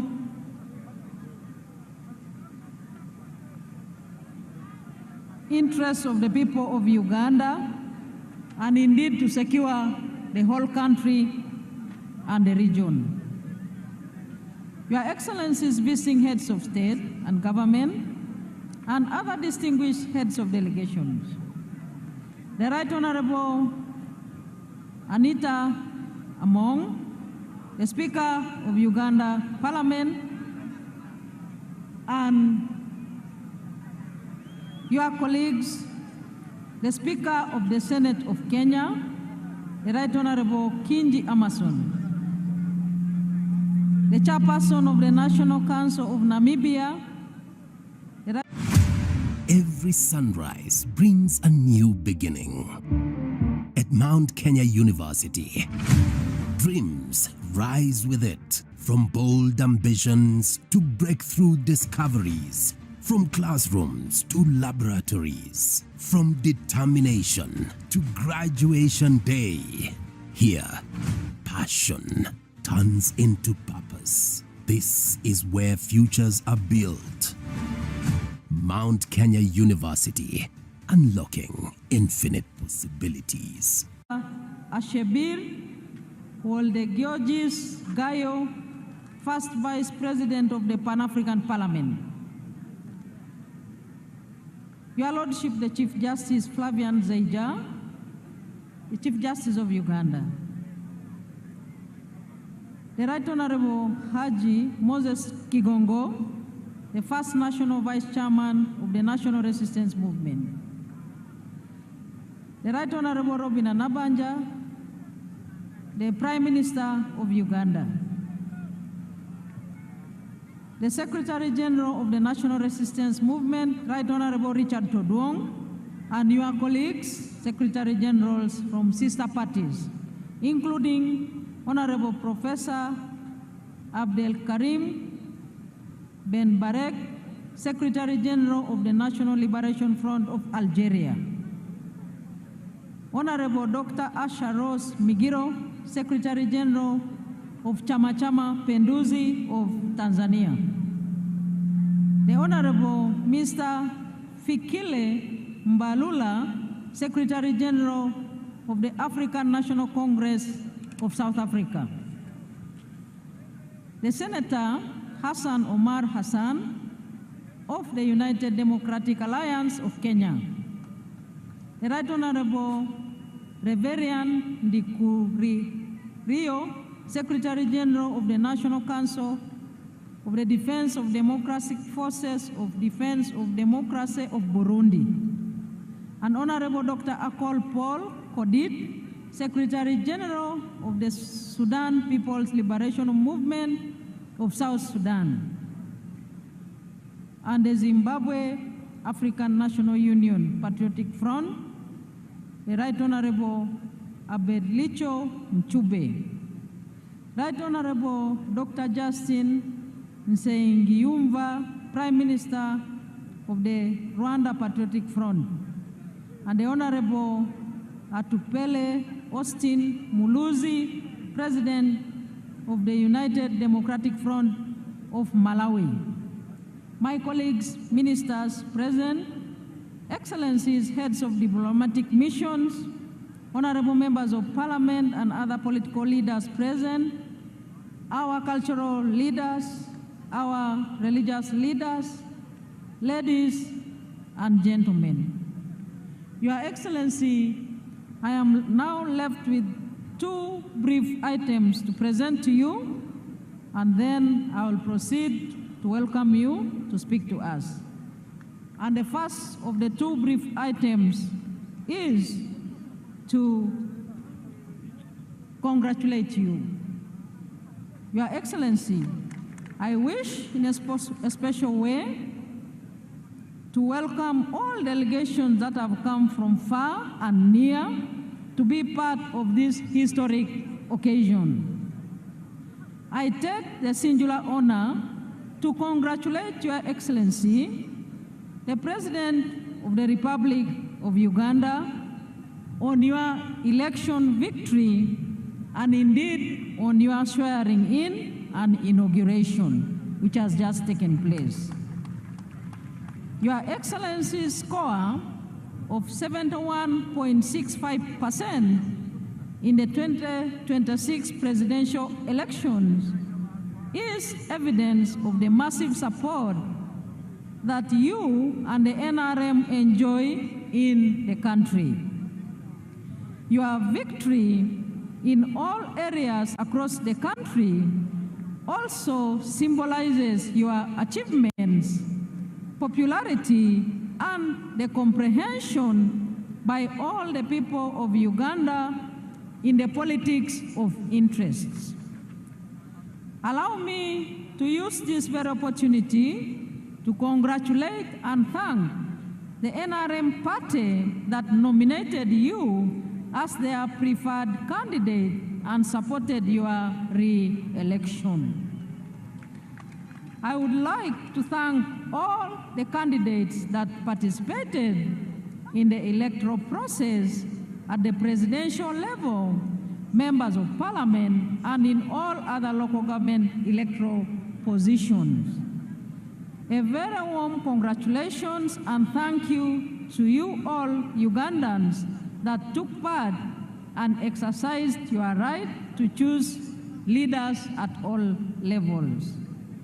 In a special way, Your Excellency, I wish to thank all those who rendered support in any way that they did for you, our candidate, Yoweri Kaguta Museveni, during and after campaigns.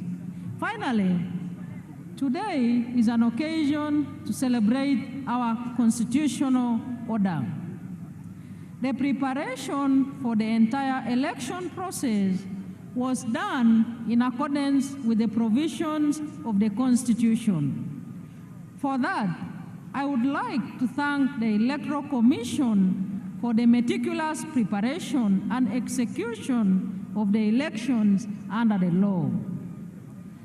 This swearing-in ceremony is therefore a testimony that constitutionalism remains our pillar in exercising our mandate. I wish in a special way to thank the armed forces, the UPDF, the Uganda Police, Uganda prisons, and the intelligence services for securing the country during the entire elections period and for the peace and stability that has set the foundation for the economic growth of our country with the speculated $500 billion GDP annually in the very near future. Once again, Your Excellency, I extend my congratulations to you and wish you good health and success in the coming term of office 2026-2031. Lastly, Your Excellency, I associate with the theme of this swearing-in and inauguration ceremony, i.e., protecting the gains as we make a qualitative leap to the higher middle-income status and look forward to the new term of office. I thank you once again for joining us in your respective delegations on these momentous occasions. I am now left with one item, Your Excellency, and that is to quickly introduce to you the guests here present with us and all the people of Uganda. Firstly, Your Excellency, we are joined by His Excellency Hassan Sheikh Mohammed, President of the Federal Republic of Somalia. Second, we have Her Excellency Dr. Samia Suluhu Hassan, President of the United Republic of Tanzania. Your Excellency, we also have His Excellency Daniel Francisco Chapo, President of the Republic of Mozambique. We have here with us His Excellency Fure Ezozina Gazimbe, President of the Council of Ministers of the Republic of Togo. And we also have His Excellency Salva Kiir Mayardit, President of the Republic of South Sudan. Your Excellency, we do have His Excellency Brahim Gali, President of Sahrawi Arab Democratic Republic. We also have His Excellency Felix Anthony Tshisekedi, President of the Democratic Republic of Congo. He left just a few minutes ago. Your Excellency, we are joined by His Excellency Bryce Clotaire Oligui Nguema, President of the Gabonese Republic.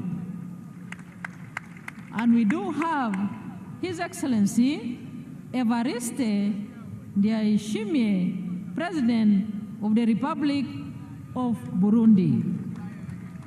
And we do have His Excellency Taye Atske Selassie, President of the Federal Democratic Republic of Ethiopia. Your Excellency, permit me to introduce representatives of the heads of state and government here present. His Excellency Professor Kithure Kindiki, Deputy President of the Republic of Kenya. His Excellency General Dr. C.G. Ggwanga and his dear spouse, Vice President of the Republic of Zimbabwe. We have Her Excellency Gabriela Savila Jimenez Ramirez, Vice President of the Bolivarian Republic of Venezuela. And we have the Right Honorable Dr. Titunga Elijah Ngurare, Prime Minister of the Republic of Namibia. Next, the Right Honorable Dr. Justin Nzenguyumva, Prime Minister of the Republic of Rwanda. And His Excellency Manuel Osa Nsue Nsua, Prime Minister of the Republic of Equatorial Guinea.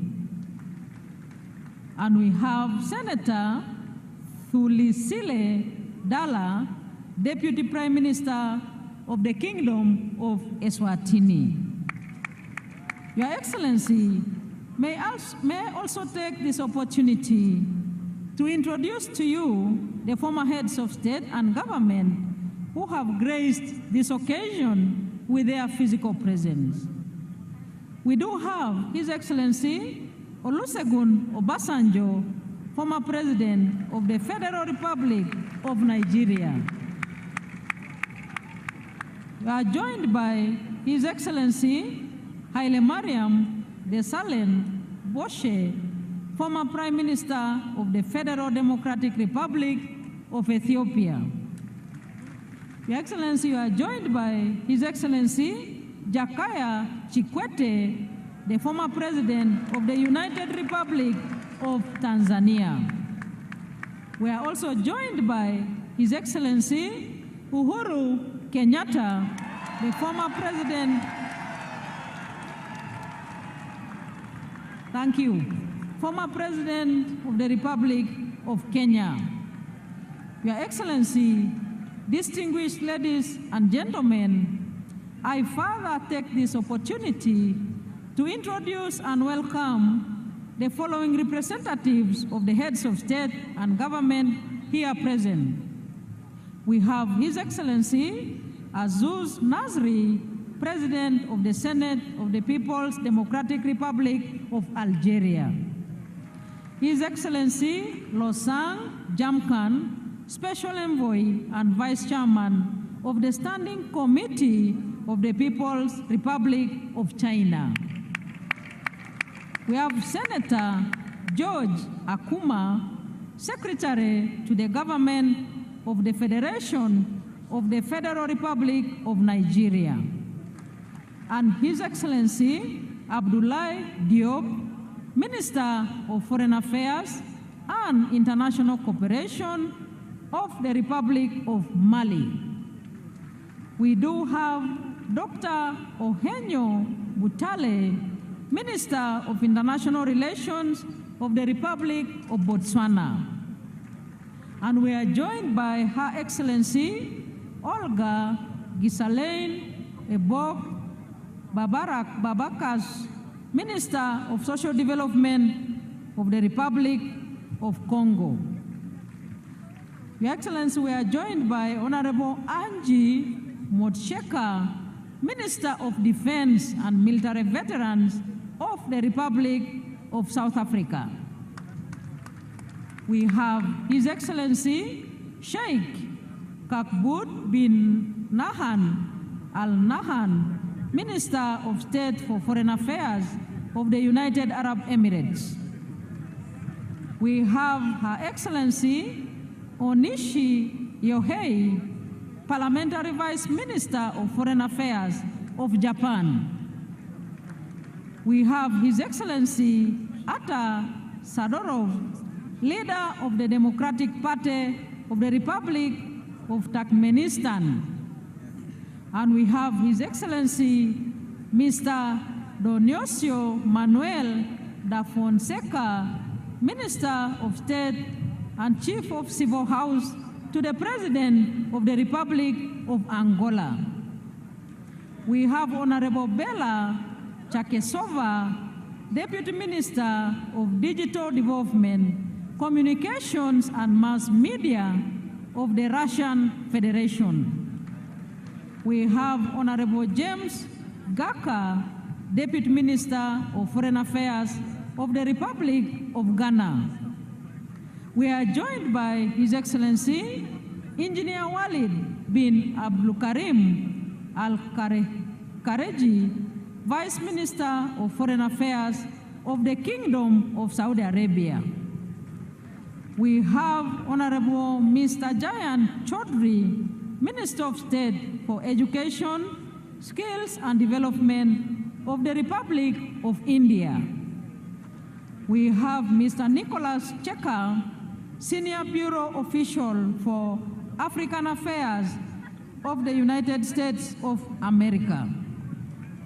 We have His Excellency Ambassador Aden Hassan Aden, Special Envoy of the Republic of Djibouti.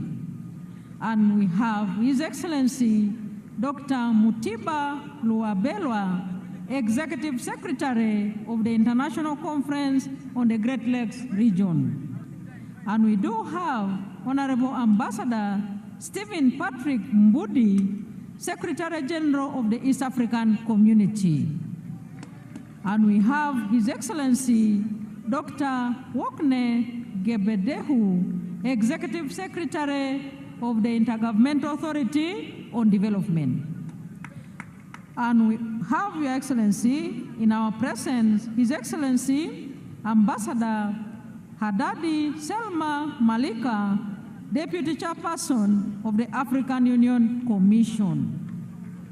We have His Excellency Ggwanga, the Special Envoy for the Horn of Africa of the United Nations. And last but not least, we have Excellencies, Ambassadors, and High Commissioners accredited to Uganda, representing respective heads of state and government. And we have, Your Excellency, all members of cabinet present here, all members of parliament present here, Right Honorable Deputy Speaker, Secretary General ODM Kenya, Honorable Catherine Omanyo. Your Excellency, it is now my singular honor and privilege to invite you to address us. The floor is yours, sir. Thank you, Excellency. Very nice speech. The names are difficult. Yeah, I mean, but you did a great.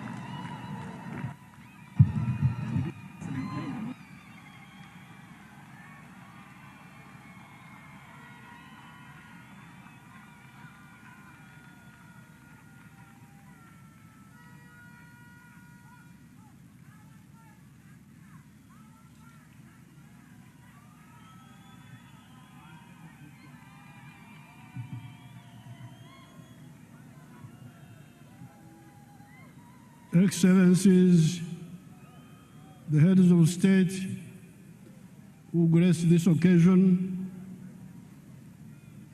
as you heard the President's, His Excellency Ndayishimiye, President of Burundi, His Excellency Faure Ngasimbe, President of Togo, His Excellency Ibrahim Gali, Sahrawi Republic, His Excellency Felix Antoine Tshisekedi, Democratic Republic of Congo, our sister, Her Excellency Dr. Samia Suluhu, Tanzania, His Excellency Hassan Sheikh Mohamud, Somalia, His Excellency Oligui Nguema, Gabon, His Excellency Daniel Francisco Chapo, Mozambique, His Excellency Taye Selassie, Ethiopia, and His Excellency Salva Kiir, South Sudan, and the Vice Presidents.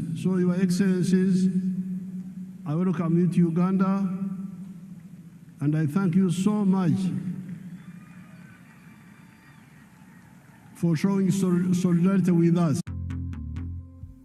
Your email is your first online impression. Make it count.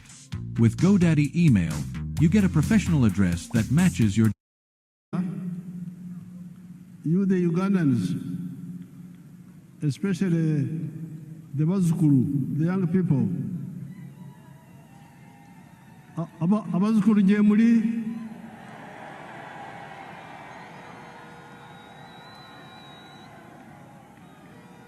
Jemuli naye singa temufayo kubyetegereza.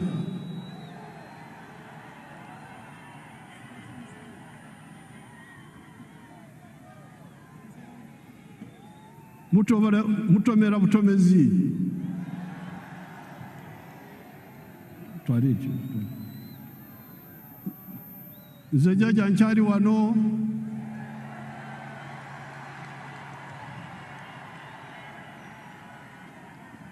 Ngenda kubasomesa.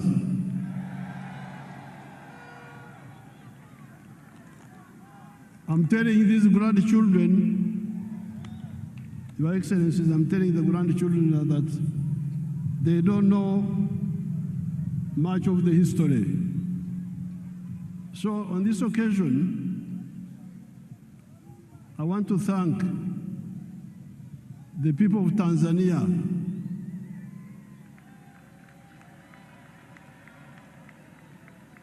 because we are here celebrating how Uganda is developing now, how UPDF is strong and so on. But the one who gave us the foundation was Mwalimu Kambarage Nyerere. And I'm glad Our Excellency Samia is here, and I'm telling you in her presence, I'm telling you people, so never forget Tanzania. Then we have got a very tall man. I had not met him before. Our son from Mozambique, the tall man, you stand up and they see you. He's a very tall man. He's the new president of Mozambique. Mozambique, working with Mwalimu, are the ones who helped us to build this force which you see here.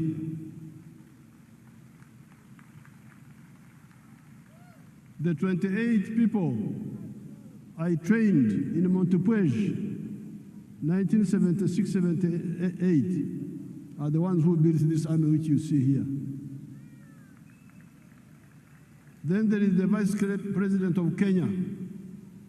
When Ugandans were running away, many of them would run to Kenya.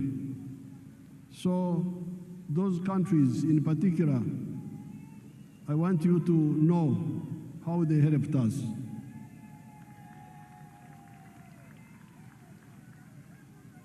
I thank all the excellencies who have come here, and the vice presidents, and the prime ministers, and the ministers who have come here. They have shown solidarity with us.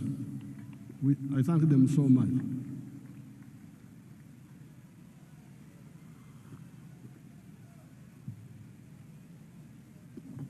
Now, Your Excellencies, the visiting heads of state, heads of government, and heads of delegations, Her Excellency the Vice President of Uganda and other leaders, all the wananchi, especially the Bazukuru, muri mucha Bazukuru.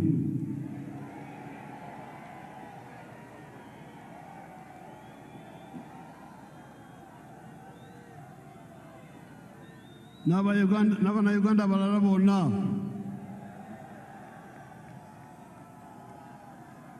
nafa abakadde temutwerabira.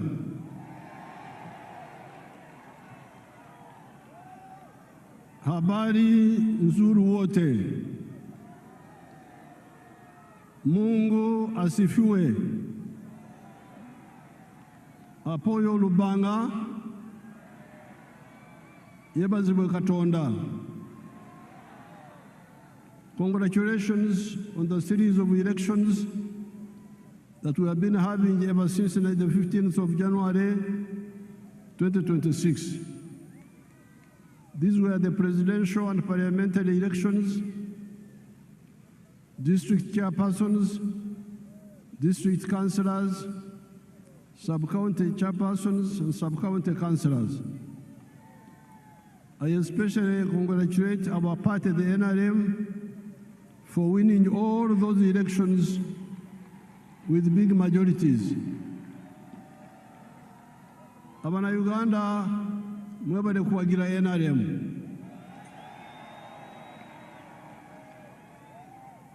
I also congratulate the other parties, such as the DP, the UPC, ETC, that participated in the elections without using violence, unlike the party of NUP and some few elements of FDC that were using violence. The parties under IPOD should clearly lay out agreed guidelines on the do's and the don'ts of election management, according to the laws and the Constitution of Uganda. This Kisanja Excellencies, is our term for a period.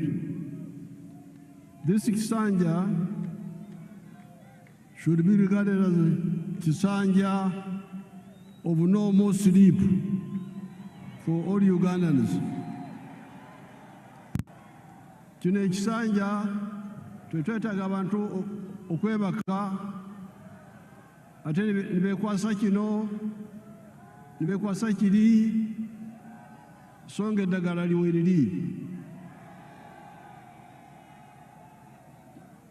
This Kisanja should be regarded as a Kisanja of no more sleep for Ugandans. With the advent of the NRM ever since 1986, the families that cared to listen to our message got out of poverty. Amaka agawuliriza okwabula kwaffe ne bakola bavada mu bwavu. I'm telling these my Ugandans that the families who have listened to our advice and worked the way we advised them, they got out of poverty. Do you want proof? Mwetaaga obukakafu kambubalage nze nkozesa firimu sikozesa lugambo. Show us the real estate around Kampala. Show us. Mutulage.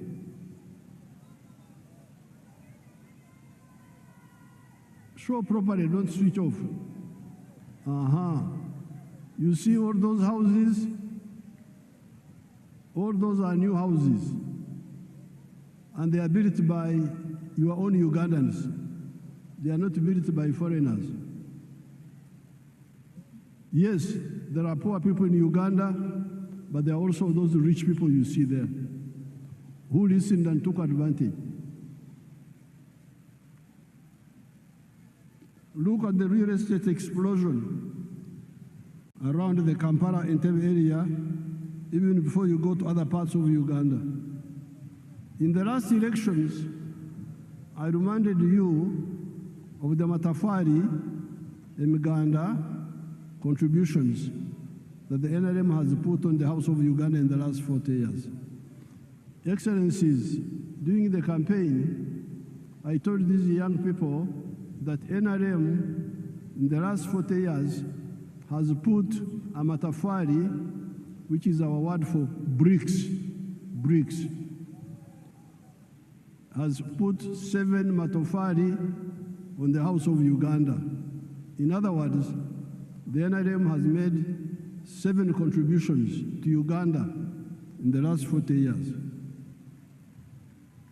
The first one, peace brought about by the NRM ideology of rejecting the politics of sectarianism caused by the reliance by the opportunists on the ideology of emphasizing identity of tribes, identity of religion, instead of emphasizing the interests of wealth creators that depend on their own sweat and developed countries. This is brick number one. When we rejected the politics of sectarianism, of identity, of tribe, of religion. That's how we're able to unite the people.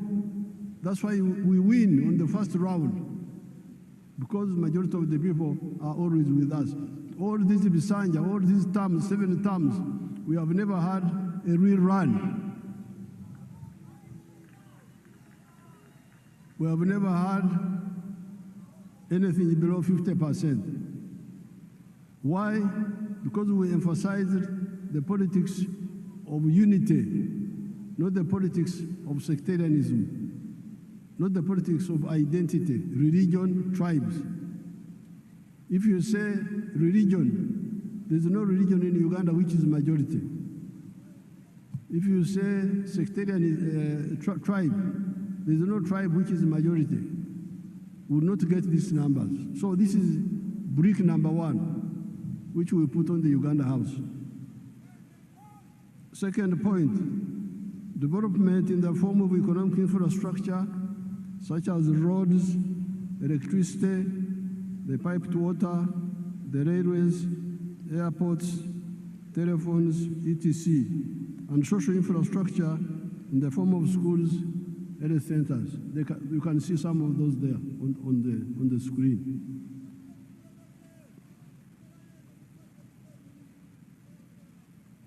Number C, the brick number 3, wealth. You remember, I've been telling you, Nkulakulana, in Swahili we say maendeleo.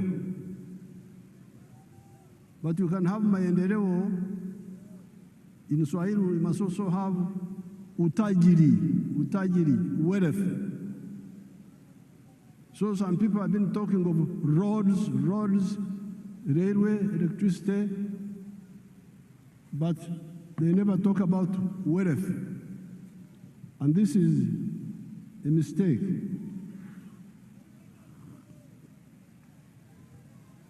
So, from the beginning, we have been telling you that maendeleo, enkulakulana, development, yes, but utajiri, wealth, must be there. Obugaga. And the wealth is by whom? Utajiri ni wa nani? Unaweza kuwa utajiri wa serikali, utajiri wa watu binafsi, utajiri wa familia, utajiri wa company. The wealth can be for the government, parastatal, can be for the individuals, can be for the family or companies. So it is very crucial.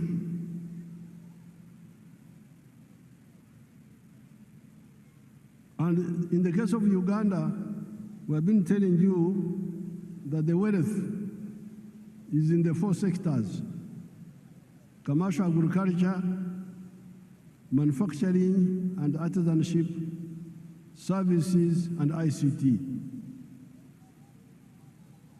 If you want wealth, these are the 4 sectors where wealth is. Then number 4, it is now the wealth.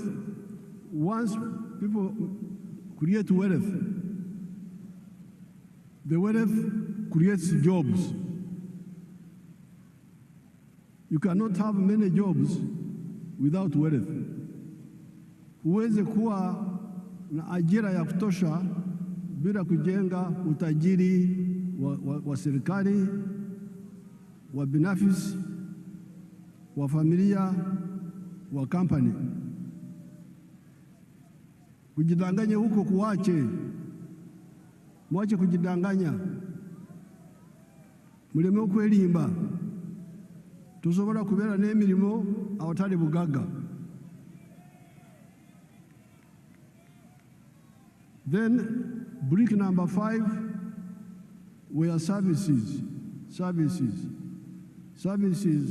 delivery. The government must provide some services like security,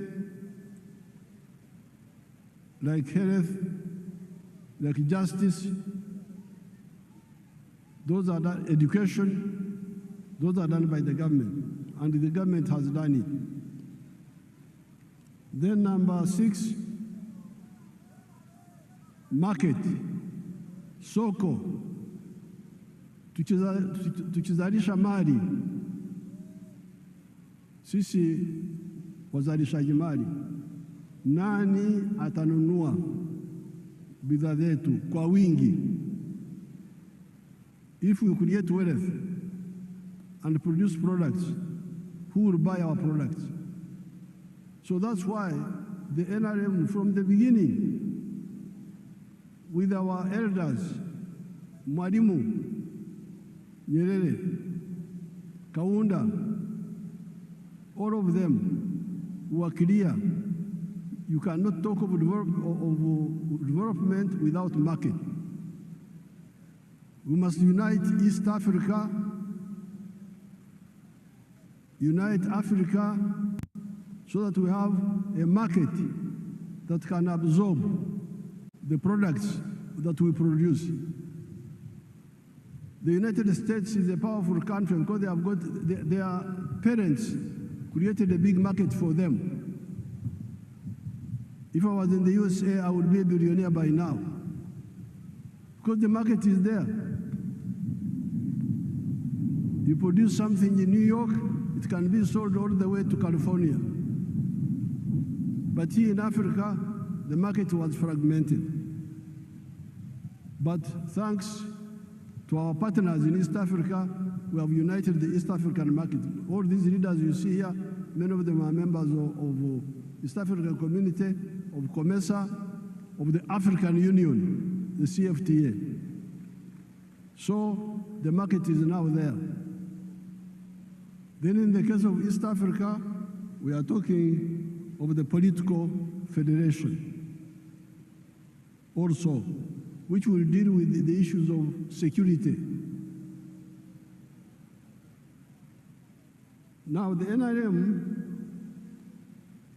has been telling you that out of the 7 bricks, NRM has put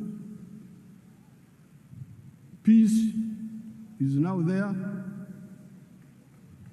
infrastructure is there,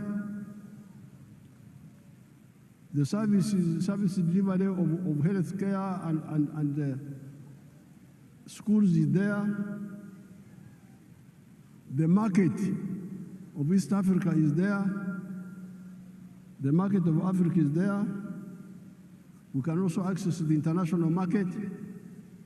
So the problem is you now to do your part. And your part is in 2 areas. Wealth creation. Be part of wealth creation.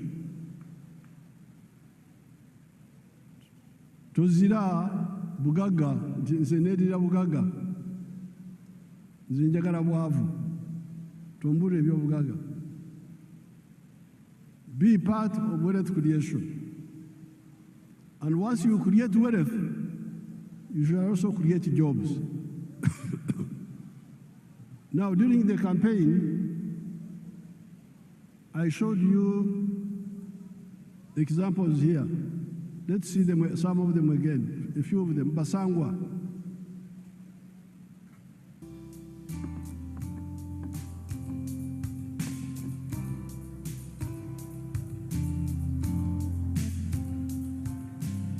Basangwa Johnson, Managing Director wa Jaka Poultry Farm. Jaka Poultry Farm yaganibwa Bukwenge, Kamuli Municipality, Kamuli District. 2007 twatandika obulunzi nga tutandikira mu Kamuli County Council by then mu plot yali 50 feet by 100 feet.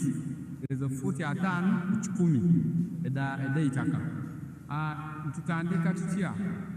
Twali nga tulina ebyobufuzi wano Kamuli nga waliwo ensonga nga chairman wero C5 omugenzi kawuka bamwidukira Katonda mu ekyumulo eky'emirembe nga bamutoyiremu abantu bangi abatamu application nga bali kwenda okufuuka ba chairman ba 5. Aye president yaida yatulungamya yakuba tubana abantu mwena mwena tumusobola kuba ba chairman ba 5.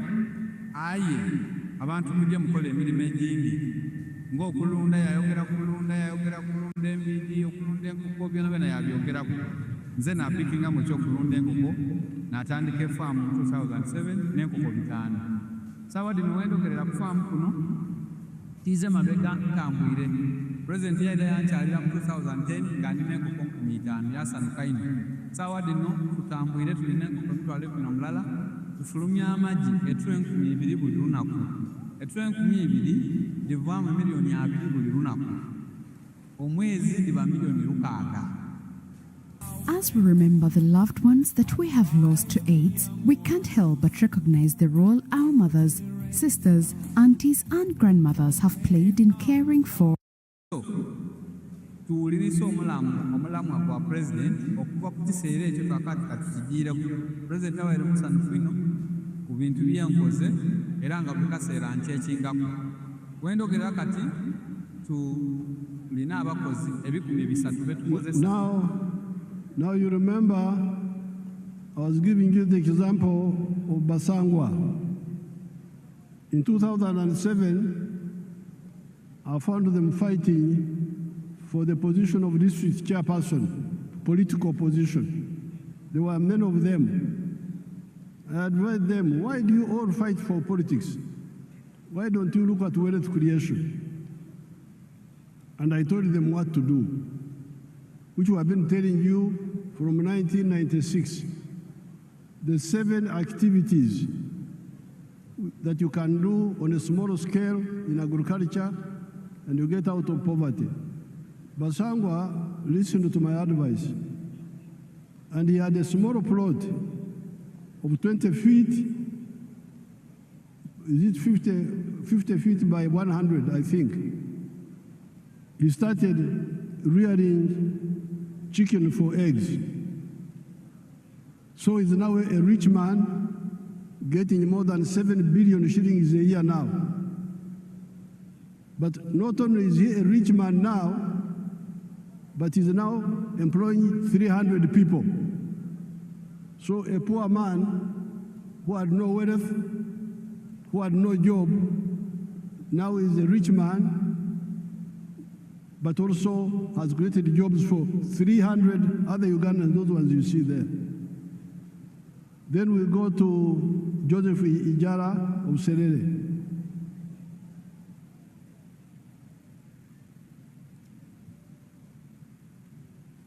Hello, my name is Joseph Ijala. I'm the proprietor of Taifa Farm, which is located in Serere in a place called Kakusi, where we are. And in Taifa, we have dairy, poultry, and we also make laundry bar soap. But we also have the value addition aspect of the farm, where we produce yogurt and packet in it for the market. This project started 11 years ago after an inspiration from His Excellency, the President of Uganda, when he had come here and he was teaching people about the 4-acre model. He was having a rally in Soroti, and that time I was working as a taxi driver. He was doing that master business in Soroti. So when I heard this, when I heard he was around, I crossed to go and listen to his story. And he was talking about a 4-acre model, how to improve household income. So when I came back, I was fired because I delayed there. And the guy said, you go and eat those words that you had. But I had already this land, 2.5 acres, but I also had local chicken here. But after hearing that, I got inspired to put more effort on raising this chicken. So I raised the chicken to the tune of about 100 of them. Then I got a small incubator. That was about 64 eggs. So I used that incubator for multiplying my local chicken farm. Eventually I was having 1,500 local chicken around. I was very famous for local chicken. So but then local chicken were not answering my day-to-day needs. So I decided to translate it to layers. In Taifa farm we have 10,000 layers, which give me about 310 trays per day, and each tray goes at a price of 10,500. So approximately 3 million, about 3 million shillings a day from the eggs that we get. Now that is Joseph Ijara of Serere, who was wasting time as a taxi driver getting little money. So when he had my speech, he had 2.5 acres back home. He went back and started rearing chicken for layers, for eggs, and dairy. Now he's getting a lot of money. He was saying that he's getting 3 million shillings per day from the eggs alone. But when I went back in the campaign, he's now getting more than 6 million shillings per day. That Ijara. Now, there is Nyakana. Let's see Nyakana now.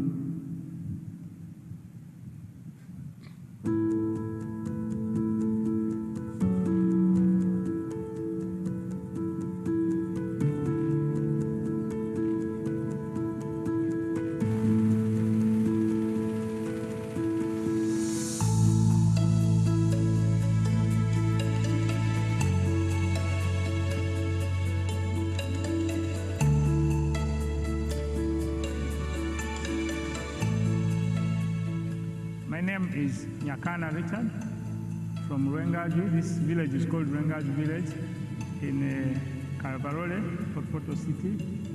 And where we are here is my home and it's my farm. The biggest landlord in this village of Rwengaju is having 7 acres. People are surviving on quarter an acre, half an acre. 80% of the population here, they are half an acre. They are quarter an acre. This farm and this home is seated on 1.5 acre. It is surveyed land. And 1 acre of land here, where we are here, is costing 80 million Uganda shillings. It is very expensive to buy land. Our farm is called Kana Farm. It is having 4 economic activities. Number 1, we are in zero grazing of dairy cows. Number 2, we are in poultry, majorly for layer birds. Number 3, we are in feed processing for livestock. And number 4, manure production. The screen is disturbing us. With the poultry, we have 8,500. But Nyakana is using 1.3 acres. He earns net more than 240 million shillings a year and is employing 15 people. Now,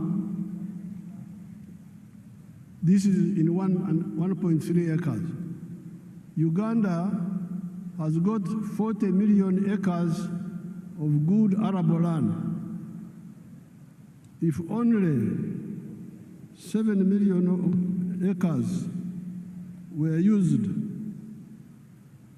the way Nyakana has done it here, just 7 million of the 40 million would create 105 million jobs, more jobs than the whole population of Uganda.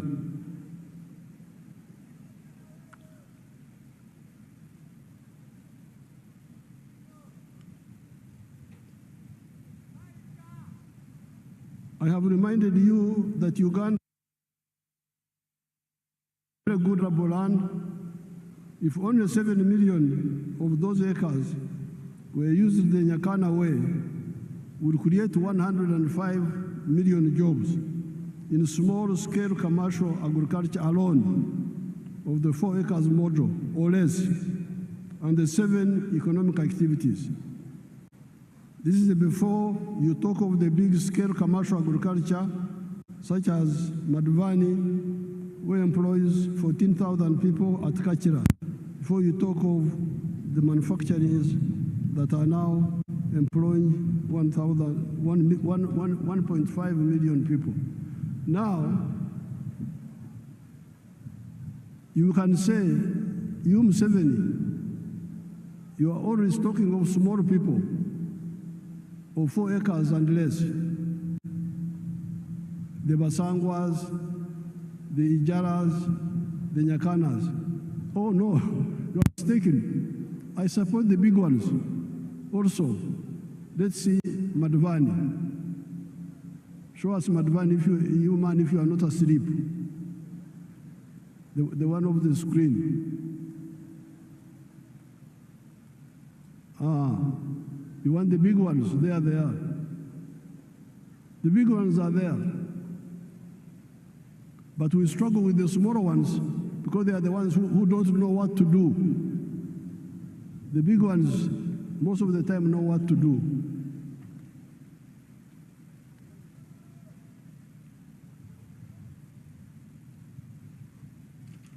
Or before you talk of the services such as hotels, like Sheraton, which employs 400 people. Let's see the employees of Kachira, the employees, the workers there, let's see.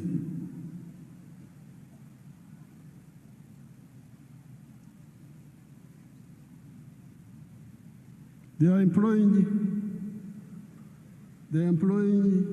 14,000 people in Kachira. Let's look at Sheraton. Sheraton is employing how many people? Sheraton, if you have it.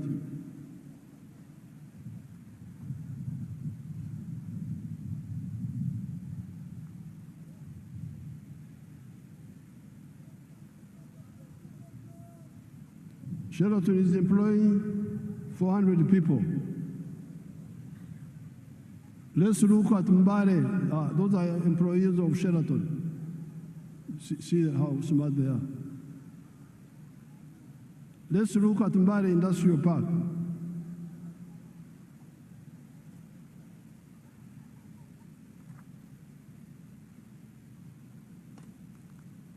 Mbare Industrial Park.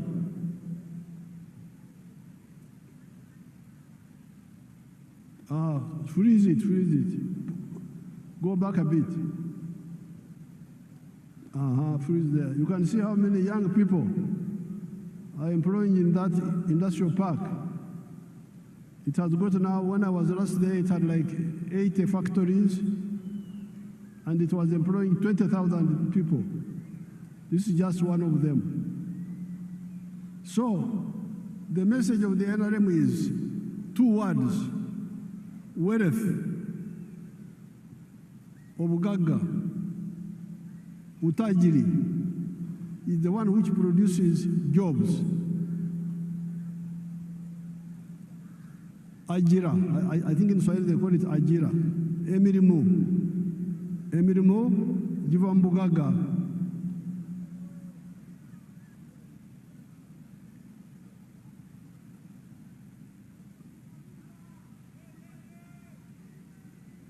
The four sectors, commercial agriculture, manufacturing, service, and ICT, for now have both low and high-skilled jobs. So don't say, you Museveni, you are talking about only low-skilled jobs. Yes, the Nyakana jobs, the ones of Basangwa, those are low skills.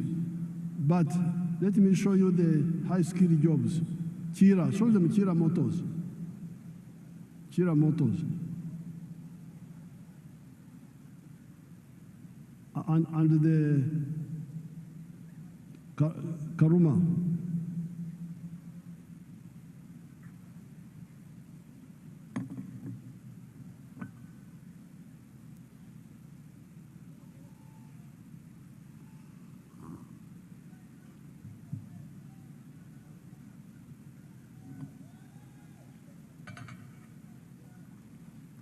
Now all those are skilled workers. Let's see the ones of Chira.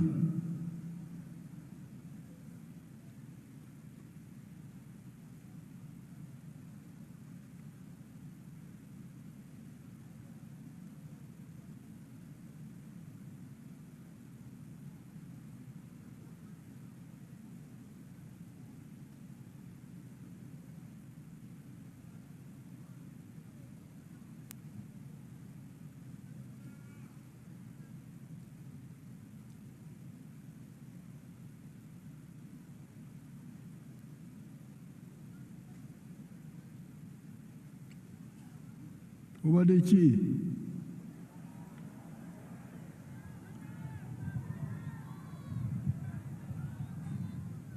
Alambaire kulambala yebase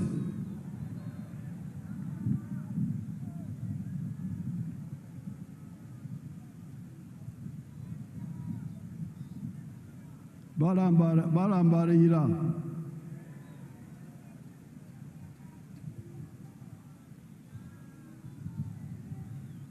Now those are all high-skilled workers. Let's see what they are producing. Show us the buses.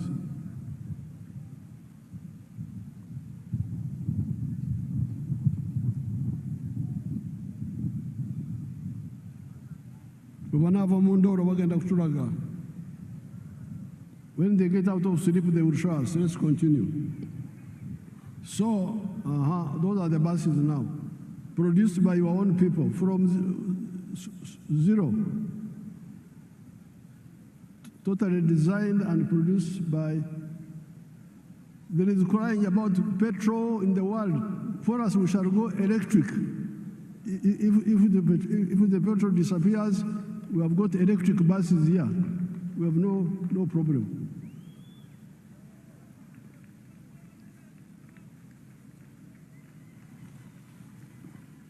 So,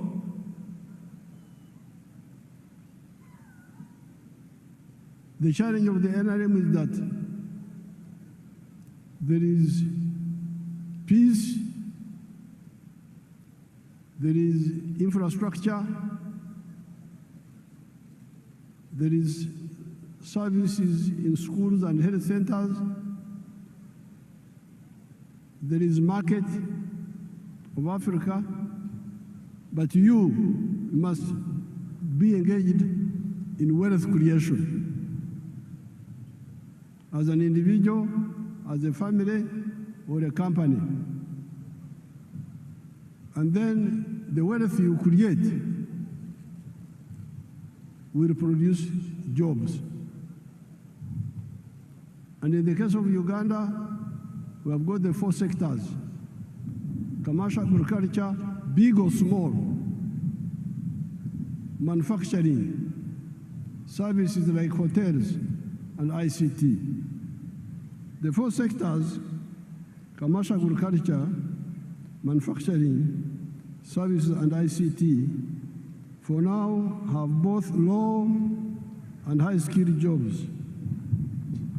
In 2013, only 32% of the homesteads in Uganda were in the money economy.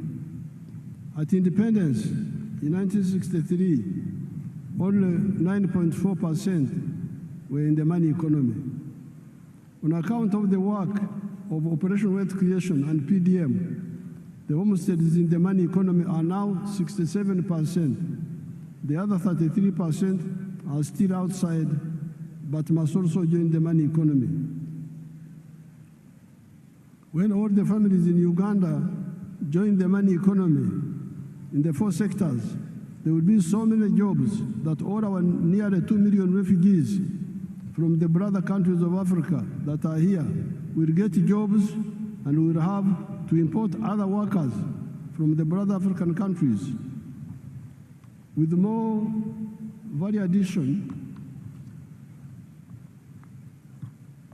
for our agricultural raw materials, our mineral raw materials, our forest raw materials, plus our knowledge economy of automobiles, vaccines, pharmaceuticals, and electronics, there will be more people in manufacturing, services, and ICT than in agriculture. This is where we need to retune our educational system to concentrate on imparting skills to learners that are needed in the labor market and scale down on random education, or be clear to the learners and parents that certain courses are just for interest and may not create jobs for the wielders of these skills. In Uganda here, we are always talking about the importance of value addition that I've just mentioned here.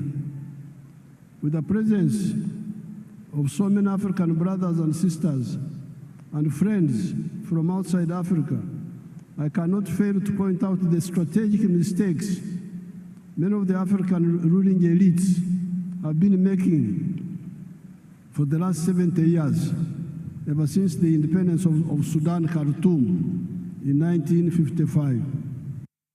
The mistake of exporting unprocessed or semi-processed raw materials of minerals, agricultural products, etc. This is a strategic blunder.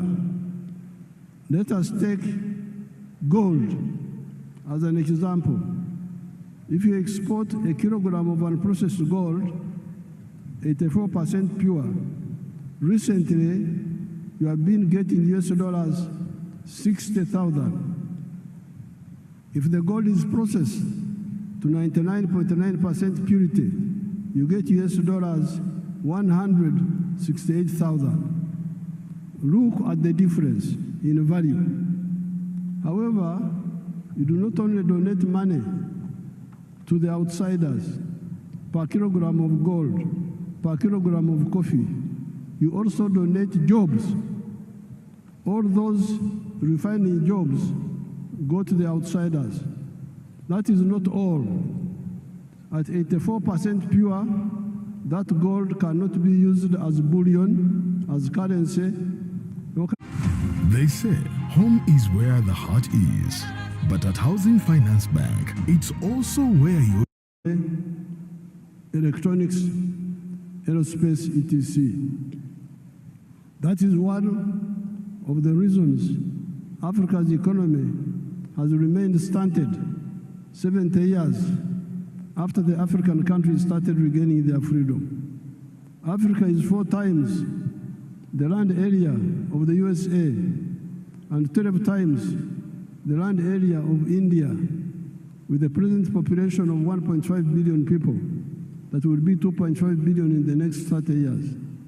Yet our total GDP is only US dollars 3.6 trillion, whereas that of the USA is US dollars 32 trillion, China 20.65 trillion, India USD 4.18 trillion.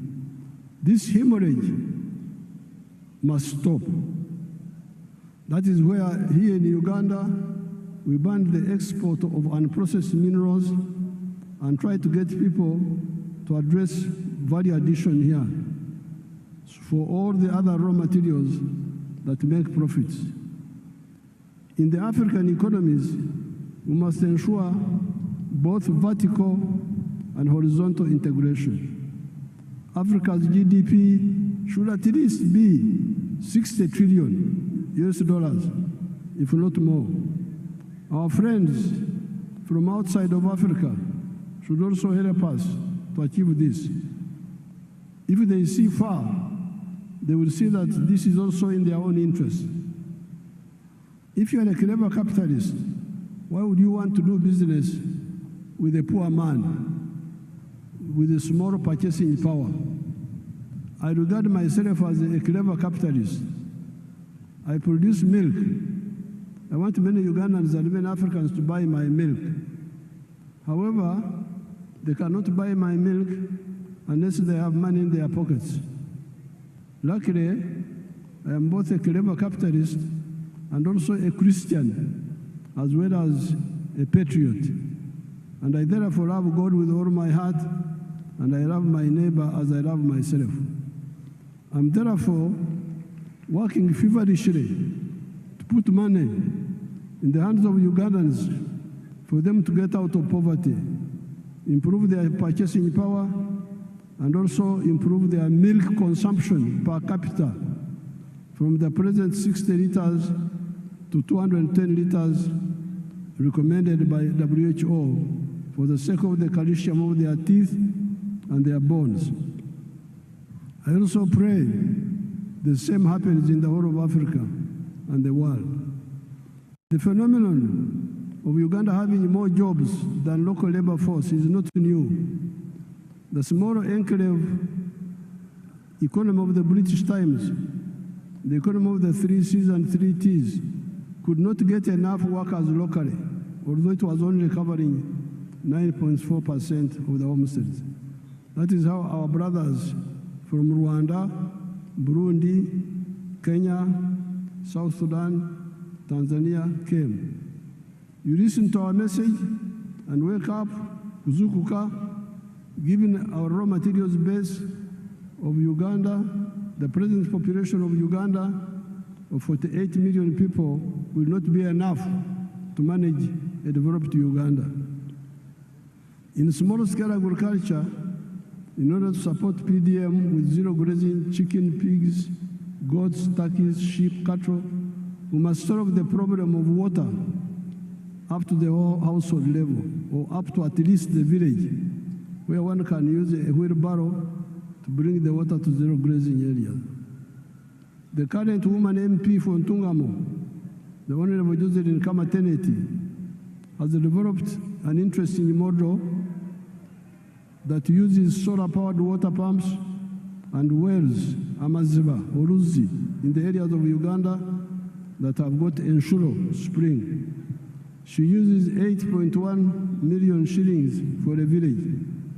The homesteaders can then use wheelbarrows to bring the water to their homes. How can this model be adapted to the boreholes for the areas with no Enshuro? With fish farming, before I got the fish farming, I wanted to show you Wagagai in Busia, the value addition to gold. If you have it, show it quickly.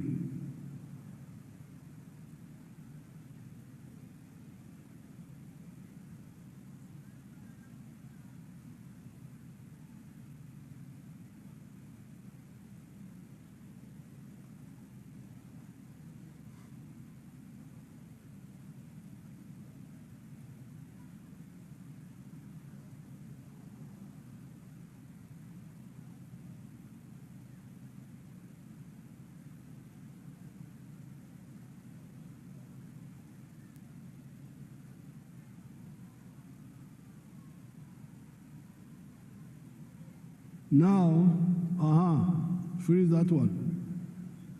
Each one of those is fully refined gold in Busia. And each one is a kilo. And each one is now costing $168,000. If you sell and process gold, 84% pure, a kilo, you'll get only $60,000.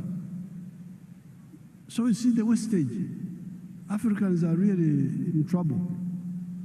How can you throw away your wealth like that?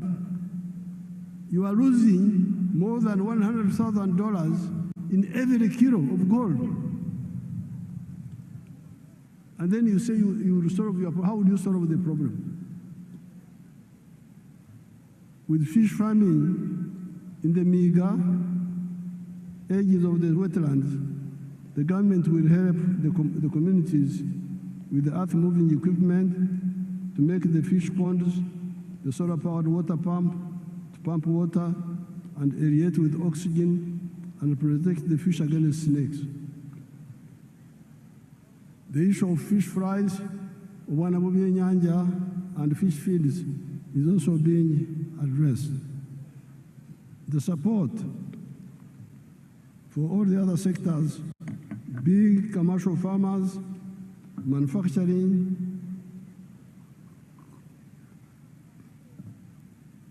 artisanship, services, ICT are contained in the government's Fourth National Development Plan, NDP4. No more excuses. These programs are not in other countries, they are here in Uganda, in every parish, every constituency, in UDB. If anybody is diverting the money, you, since 1986, are empowered to deal with him or her because of the democratic local councils where you are the ones who elect the leaders. Join the parish savings circle and directly participate in the management of the savings circle. If the money is not enough, tell your MPs to work with me in Kampala to concentrate more money in PDM instead of okumemerera, scattering the okumansamasa, scattering the money in many other programs. Especially for agriculture, you need to protect our environment. We need our wetlands for both our rain and irrigation. We need our forests for the rain and protecting the catchment areas of the river systems, the Elgon, the Rwenzori, the Mabera systems, the Seziwa-Rwajari systems, the Mayanja Kafurugogo systems, and River Kajera systems. All the rice growing and potato growing in the swamps must stop. And where the terrain allows, we replace rice growing with fish farming at the edge of the swamp, which is more profitable. Then the wetlands come back for irrigation, indigenous medicine, and rain formation. Then we come to the restoration of the natural forest, which guarantee for us the availability of the indigenous medicines, genetic materials, protecting the catchment areas and the rivers and rain formation. I thank the brother countries and sisters from Africa and friends from outside Africa that joined us today on this occasion. Kati rwekwaso zikomye, tetwagala rwekwaso. No more excuses.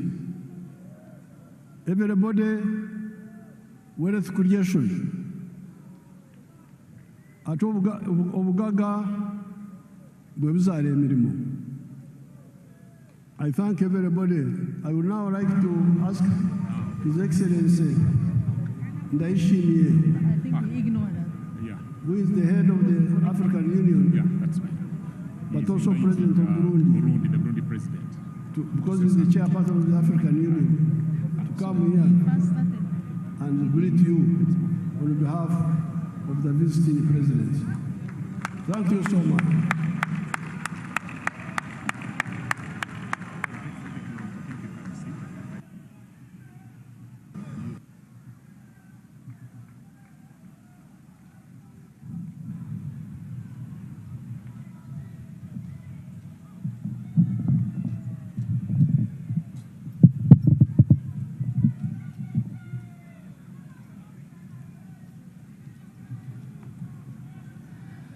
Uganda oye! Uganda oye!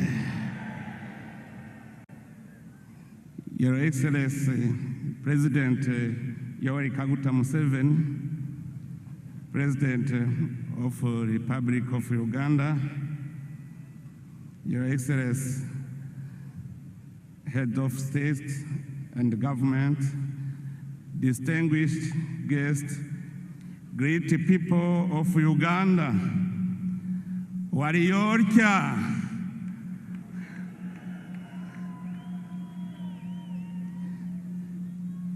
it is a profound honor and a singular joy for me to stand before you today alongside the distinguished guests gathered here on this great day in the history of the Republic of Uganda. Beyond the beginning of a new presidential mandate, Your election, Your Excellency President Museveni, stands as a powerful affirmation of the underlying peace, stability, and institutional continuity that Uganda has cultivated over the years. Your Excellency, your renewed mandate comes at a defining moment for our beloved Africa continent. By inaugurating this new term under the term Securing the Gains and Advancing Towards a Prosperous and Emerging Nation, you have once again demonstrated your steadfast patriotism, visionary leadership, and unwavering commitment to the progress of Africa as a whole. Your Excellency, we have followed with admiration the remarkable transformation Uganda has achieved under your stewardship. During the years of your leadership, your nation has undergone profound progress in the field of security, social cohesion, and economic development. Through sustained economic growth, strategic investment in infrastructure, and policies aimed at reducing poverty and improving livelihoods, Uganda has steadily positioned itself among the continent's most promising emerging economies. Your Excellency, at this occasion, I would like to pay special tribute to your invaluable contribution to the restoration and the consolidation of peace in Burundi. At a critical moment in our history, your leadership, wisdom, and personal commitment played a decisive role in supporting dialogue, reconciliation, and stability in my country. The people of Burundi will always remember with gratitude your tireless efforts in favor of peace, not only within our borders, but throughout the Great Lake region. Also, in our region, you are rightly regarded as an elder statesman, a wise and respected senior leader whose counsel continues to guide efforts toward peace, unity, and cooperation among our nations. That is why, on behalf of the people of Burundi and all those who have directly benefited from Uganda's progress and hospitality, I wish to express our heartfelt gratitude to the Republic of Uganda and to you personally, Your Excellency.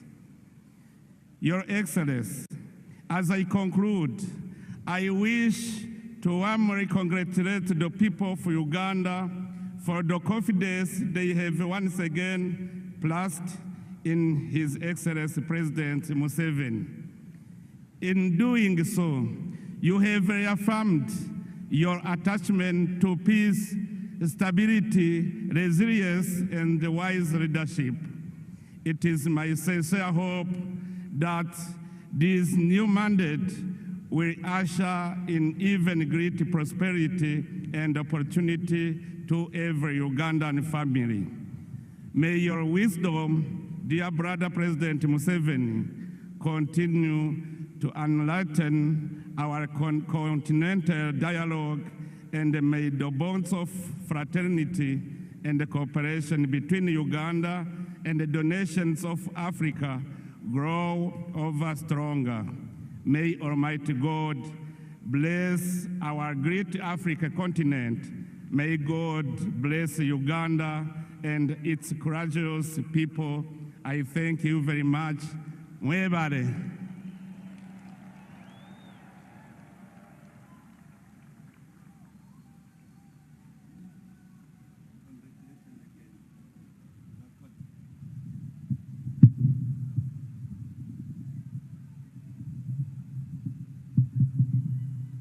Abarundi barahari. Abarundi baravuga ki? There are many Burundis here.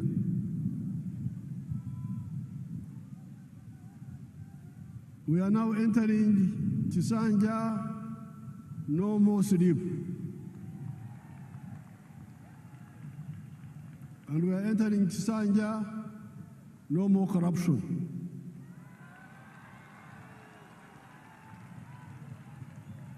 You heard the prayers. You heard the prayers of the bishop. That prayer of the bishop should be captured properly. Okusaba kwa bishop kukolomedde ababbi. No more corruption, no more sleep. NRM oye. NRM ebeo.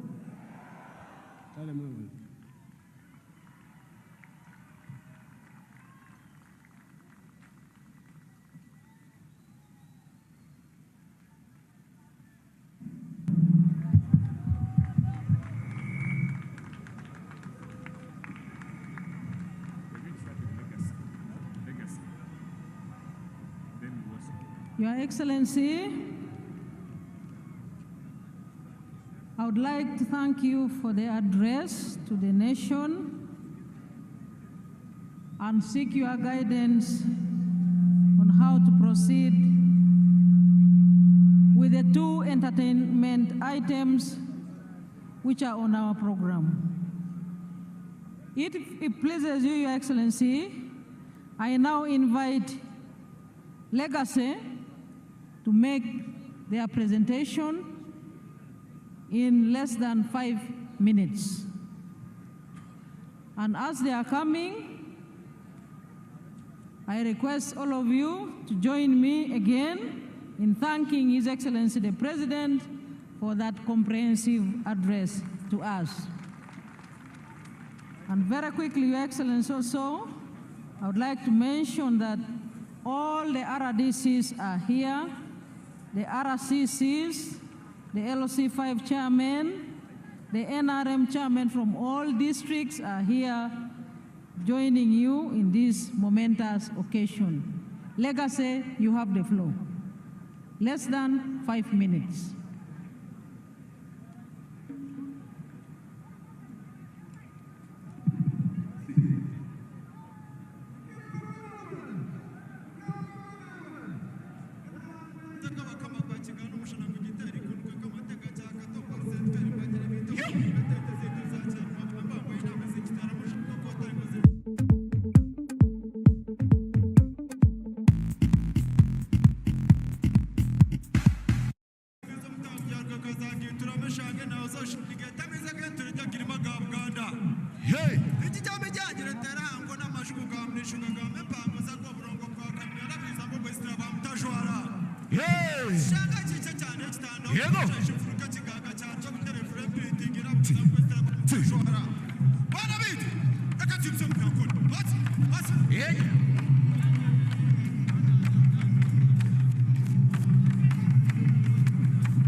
Thank you very much for that performance legacy.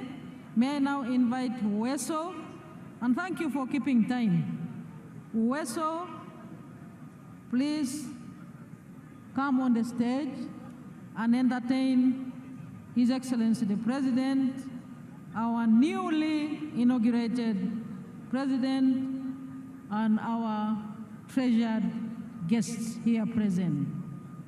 Your Excellency, Weso is now coming on stage, also to use less than 5 minutes to entertain you and our guests.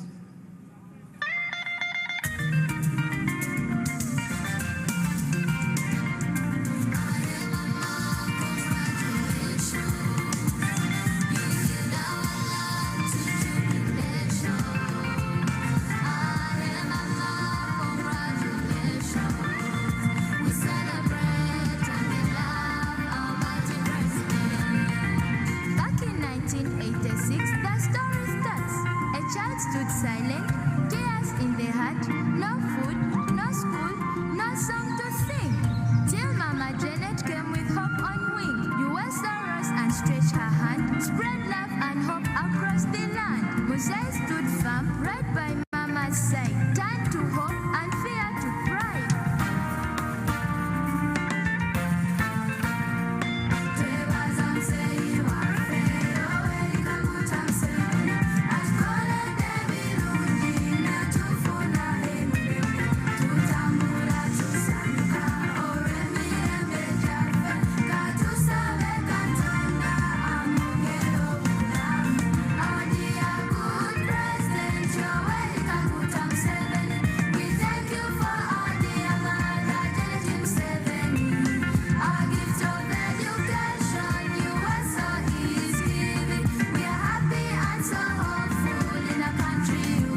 much, Uweso.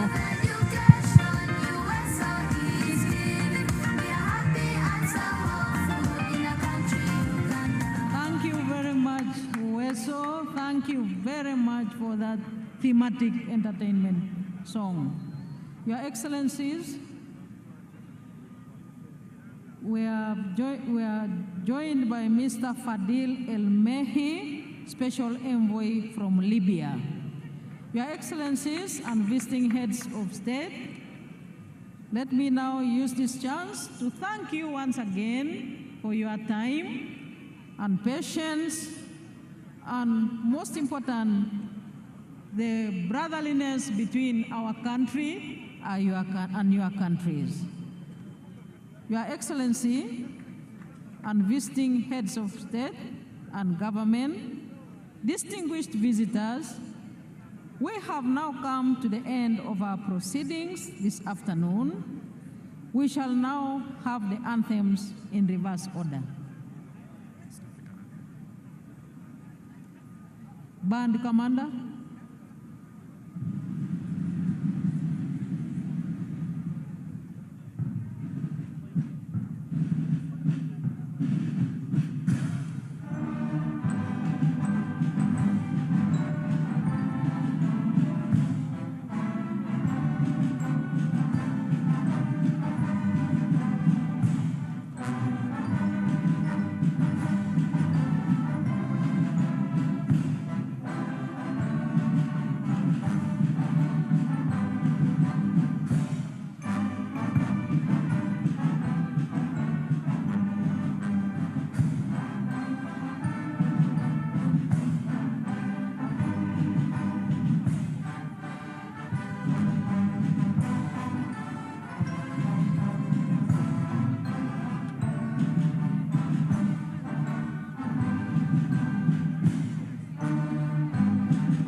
Excellencies, let me request all of us to resume our seats and remain composed as His Excellency the President says farewell to his guest visiting heads of states, beginning with His Excellency Evariste Ndishimie, President of the Republic of Burundi.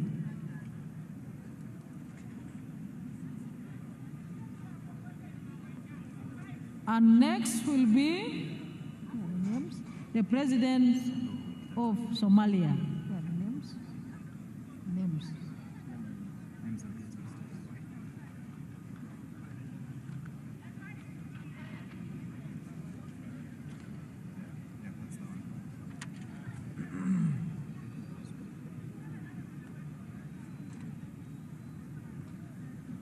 His Excellency, the President of Burundi is departing, and next is His Excellency Hassan Sheikh Mohamud, President of the Federal Republic of Somalia.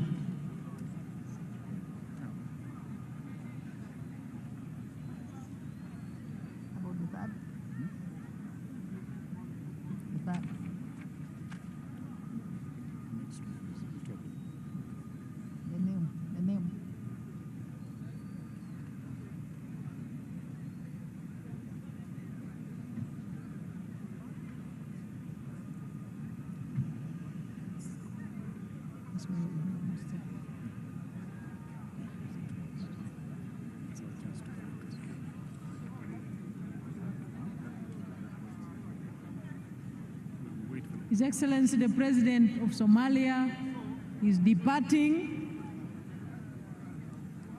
After the President of Somalia, His Excellency Fure Esozima Ganazingbe, President of Togo, will depart.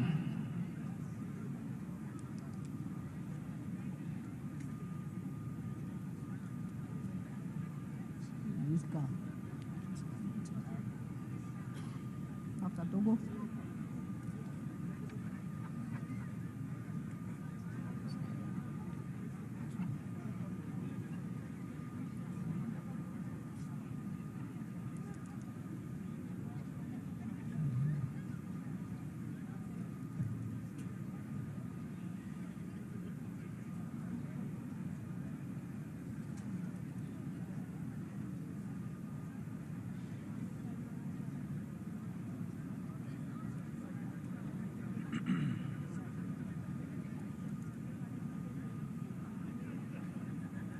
His Excellency, the President is saying farewell to the visiting heads of states and governments, and indeed our treasured and distinguished visitors. That is Togo.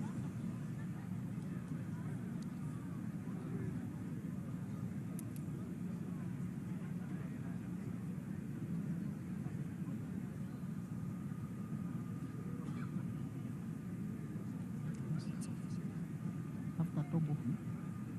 Togo has left. Is that Togo? That's Togo. Okay. His Excellency, the President of Togo, is now departing. Next will be His Excellency Brahim Gali, the President of the Sahrawi Arab Democratic Republic.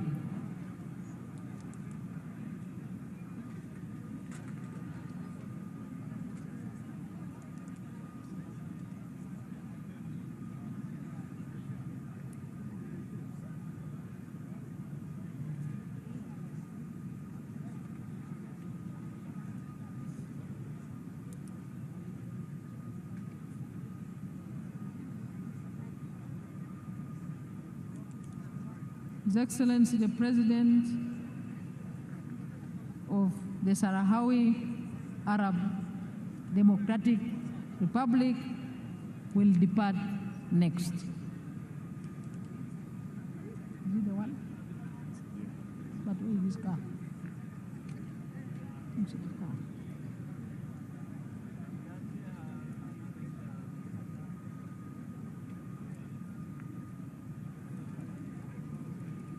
The President, His Excellency Brahim Gali, President of the Sahrawi Arab Democratic Republic, is on the stage to depart.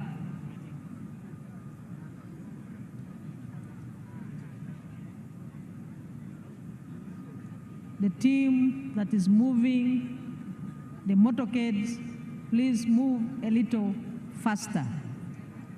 His Excellency is waiting.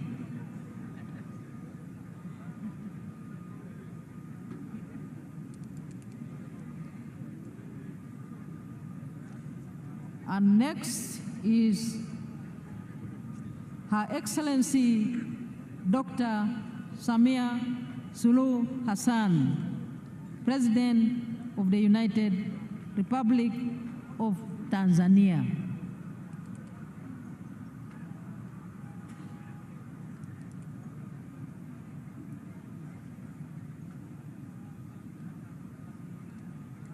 Please move the motorcade of Her Excellency Samia Suluhu Hassan, President of the United Republic of Tanzania.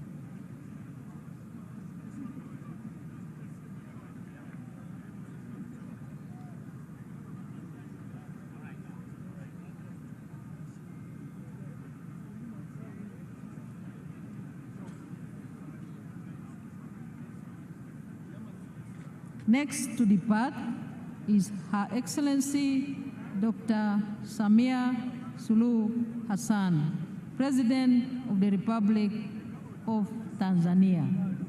I request the team that is moving the motorcades to act faster.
Her Excellency Dr. Samia Suluhu Hassan, President of the United Republic of Tanzania, is due to depart.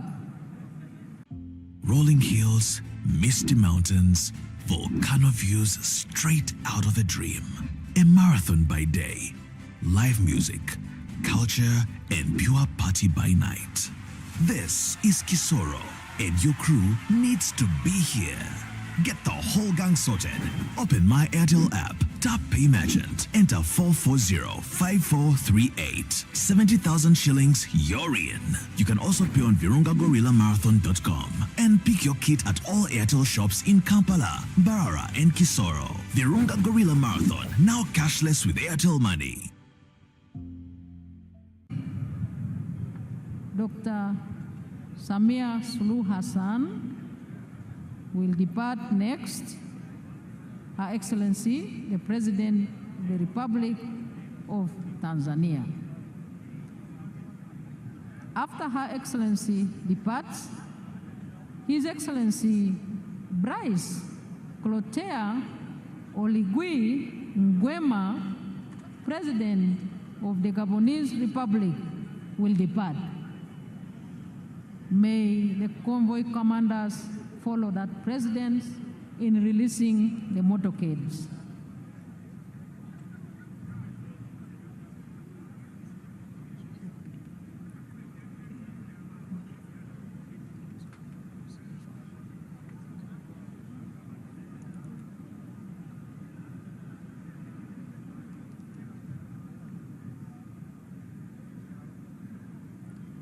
The next motorcade we expect on the stage is that of His Excellency Bryce Clotaire Oligui Nguema, President of the Gabonese Republic.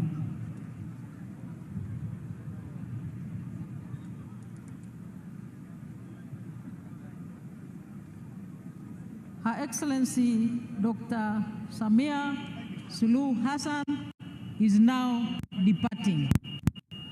With Excellency for your physical presence at this momentous occasion.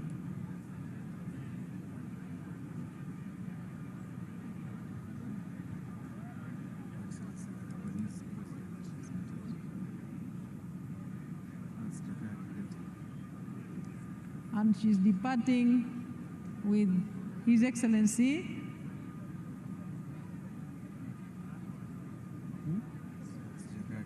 Jakaya Kikwete, the former President of the Republic of Tanzania. Thank you for gracing our occasion.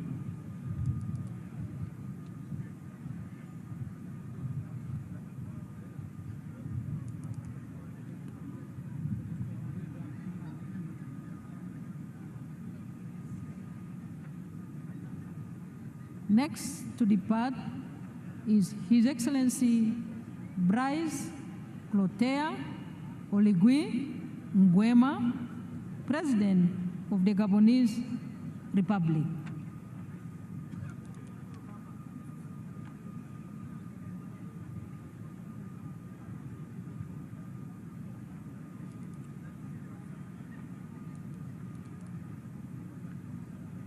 And the motorcade on standby should be for His Excellency Daniel Francisco Chapo, President of the Republic of Mozambique.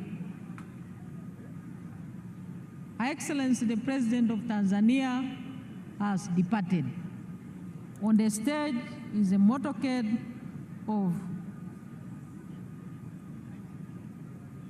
His Excellency Bryce Clotaire Oligui Nguema, President of the Gabonese Republic.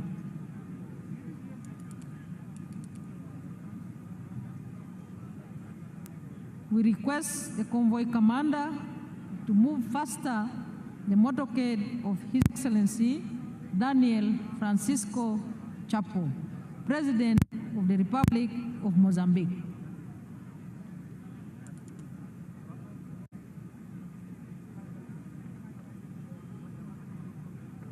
His Excellency Bryce Clotaire Oligui Nguema is departing the stage, President of the Gabonese Republic.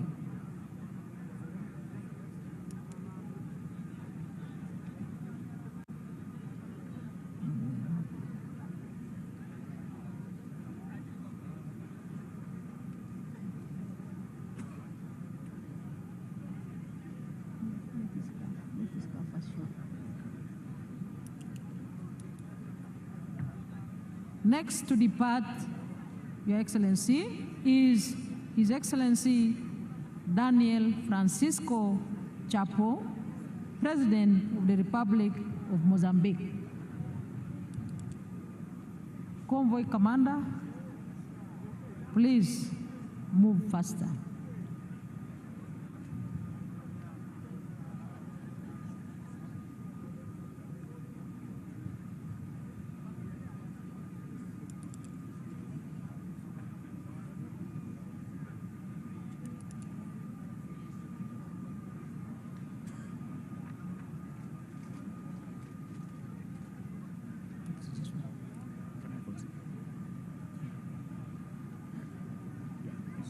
The next motorcade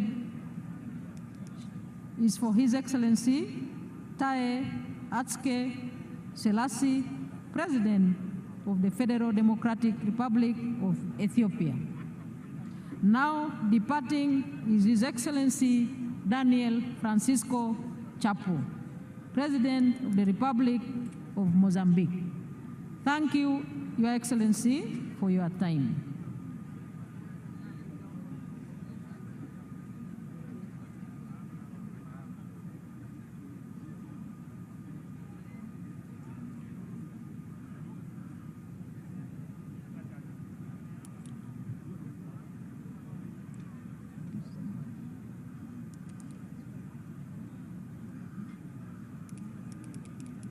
His Excellency Daniel Francisco Chapo is now departing, the President of the Republic of Mozambique. We thank you indeed for your time, for securing your time to grace our occasion with your physical presence. Next is His Excellency Taye Atske Selassie, President of the Federal Democratic Republic of Ethiopia.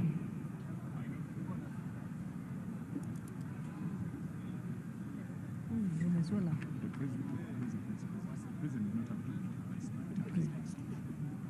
Those are the heads of state. About the former heads. Former.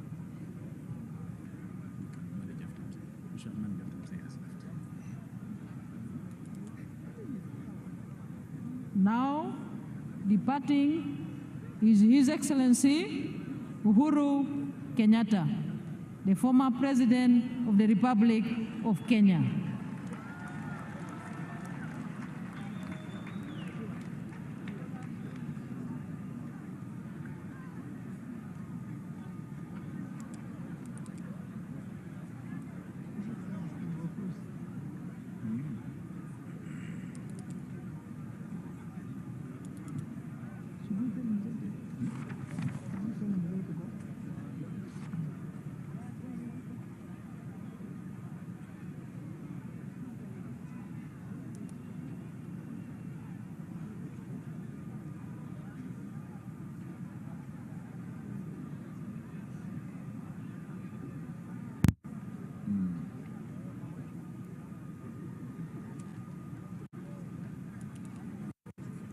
And His Excellency Olusegun Obasanjo, the former President of the Federal Republic of Nigeria. And His Excellency Haile Mariam, the former Prime Minister of Ethiopia. And then His Excellency the President Yoweri Kaguta Museveni will depart.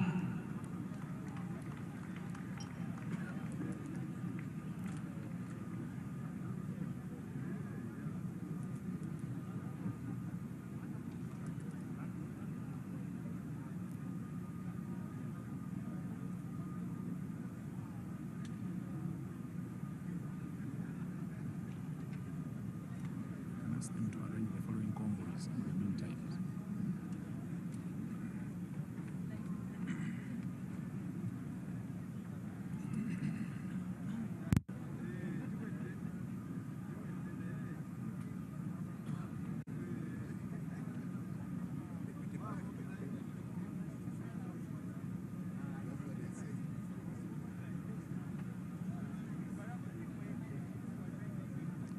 His Excellency Uhuru Kenyatta, the former President of the Republic of Kenya, His Excellency Olusegun Obasanjo, former President of the Republic of Nigeria, and His Excellency Haile Mariam, former Prime Minister of Ethiopia, will depart, and then His Excellency Yoweri Kaguta Museveni, President of the Republic of Uganda, will depart.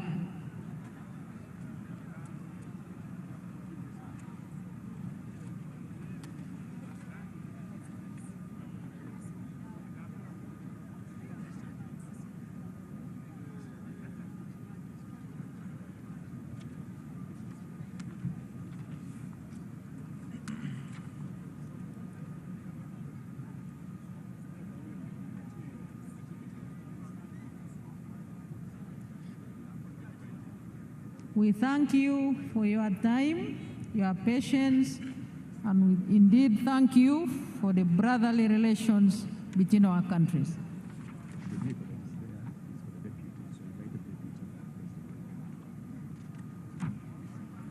made a mistake.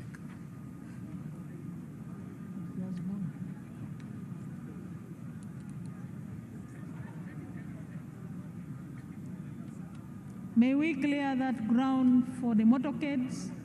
Kindly clear the ground for the motorcades.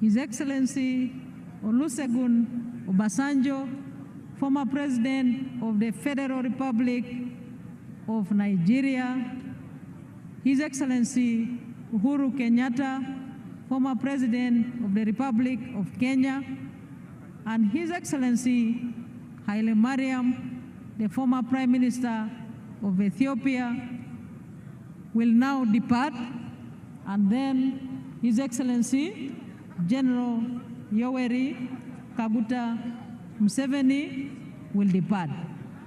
We shall continue announcing the order in which other remaining heads of delegations will depart.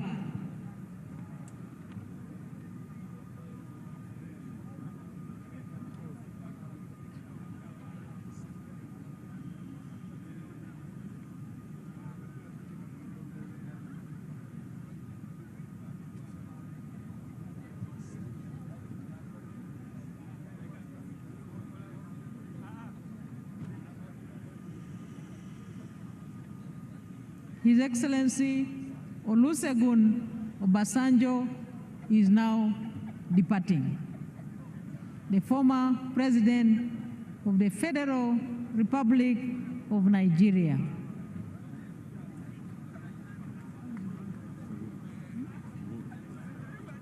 And next is His Excellency Uhuru Kenyatta, the former President of the Republic of Kenya.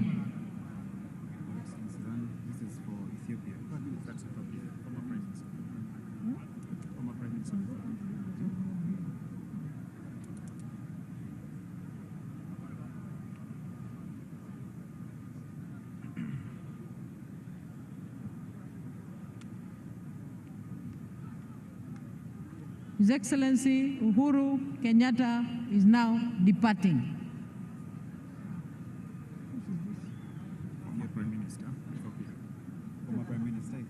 And next is His Excellency Haile Mariam, the former Prime Minister of the Federal Republic of Ethiopia.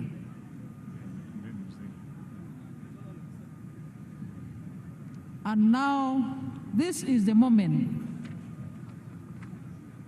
His Excellency Yoweri Kaguta Museveni will depart. The chairman of Non-Aligned Movement, the chairman of G77 plus China, the chairman of the East African Community, and the chairman of the African Peer Review Commission.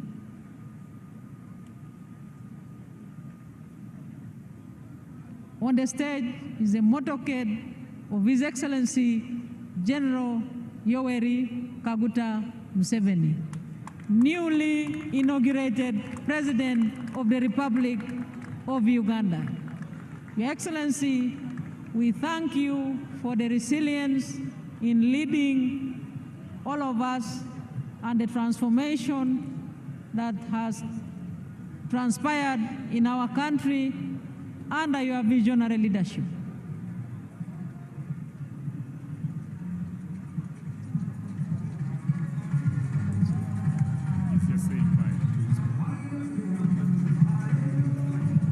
I request all of us to remain calm remain composed in your seats. We still have high delegates remaining in the VVIP 10, and we shall request the convoy commanders to release their motorcades in the order which I'm going to announce. First, for His Excellency, Professor Kithure Kindiki, Deputy President of the Republic of Kenya.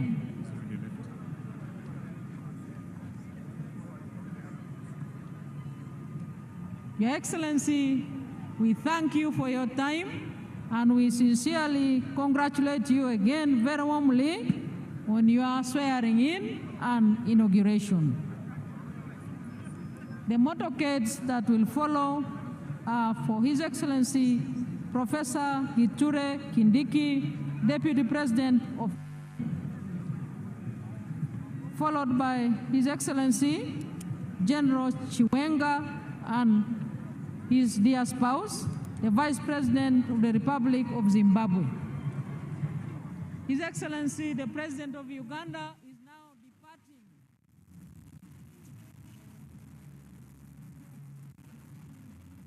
Good afternoon and welcome to the ceremony that has just ended of the inauguration of the President of the country. He is no longer President-elect. Right now he is the President, the official President of the country, His Excellency Yoweri Museveni Kaguta, for his 7th term here to be able to. He made a few comments even as he was going on. One of the comments was, this term is no sleep. He also says this term is no corruption, and he also referred to the prayer that was made by the bishop there. He has mentioned 7 bricks there that should be making his maiden speech something to think about, but also that is the yardstick by which we'll be measuring the president going on for the next 5 terms from 2026 to 2031. A showpiece of the UPDF that has happened here, and would like to have some commentary by some of the guests that we have to tell us exactly what has happened here today, and want to look forward to some of the things that they are saying and what their indication of what the president said today. Good afternoon, sir. It's good to have you. Yes, looking very nice this afternoon. You look smart too. Thank you very much. Afternoon. Good afternoon, Ugandans. Hope you all good. We are in Kololo. We thank our president, Yoweri Kaguta Museveni, for assuming another term of office. We just wish him well, and we know that this term is going to be the best term ever. He has said that this is term, no sleep. No sleep means that we are taking Uganda to another step, taking Uganda to the middle income status. I know what President Museveni says. When he says, he delivers. So we know that he's going to deliver, and Ugandans are going to go to the middle class income status. One of the things the president emphasized after he said no sleep, he said no corruption. You, as the NRM, 40 years, this thing seems to be eluding you as a party, and you're failing to find it. Why? No, for sure, President Museveni is doing his best to see that we combat corruption in this country. He has appointed General Muhoozi Kainerugaba. He has done a lot. We see he has imprisoned very many army officials, government officials. So we believe that government officials will no longer engage in corruption again in this term.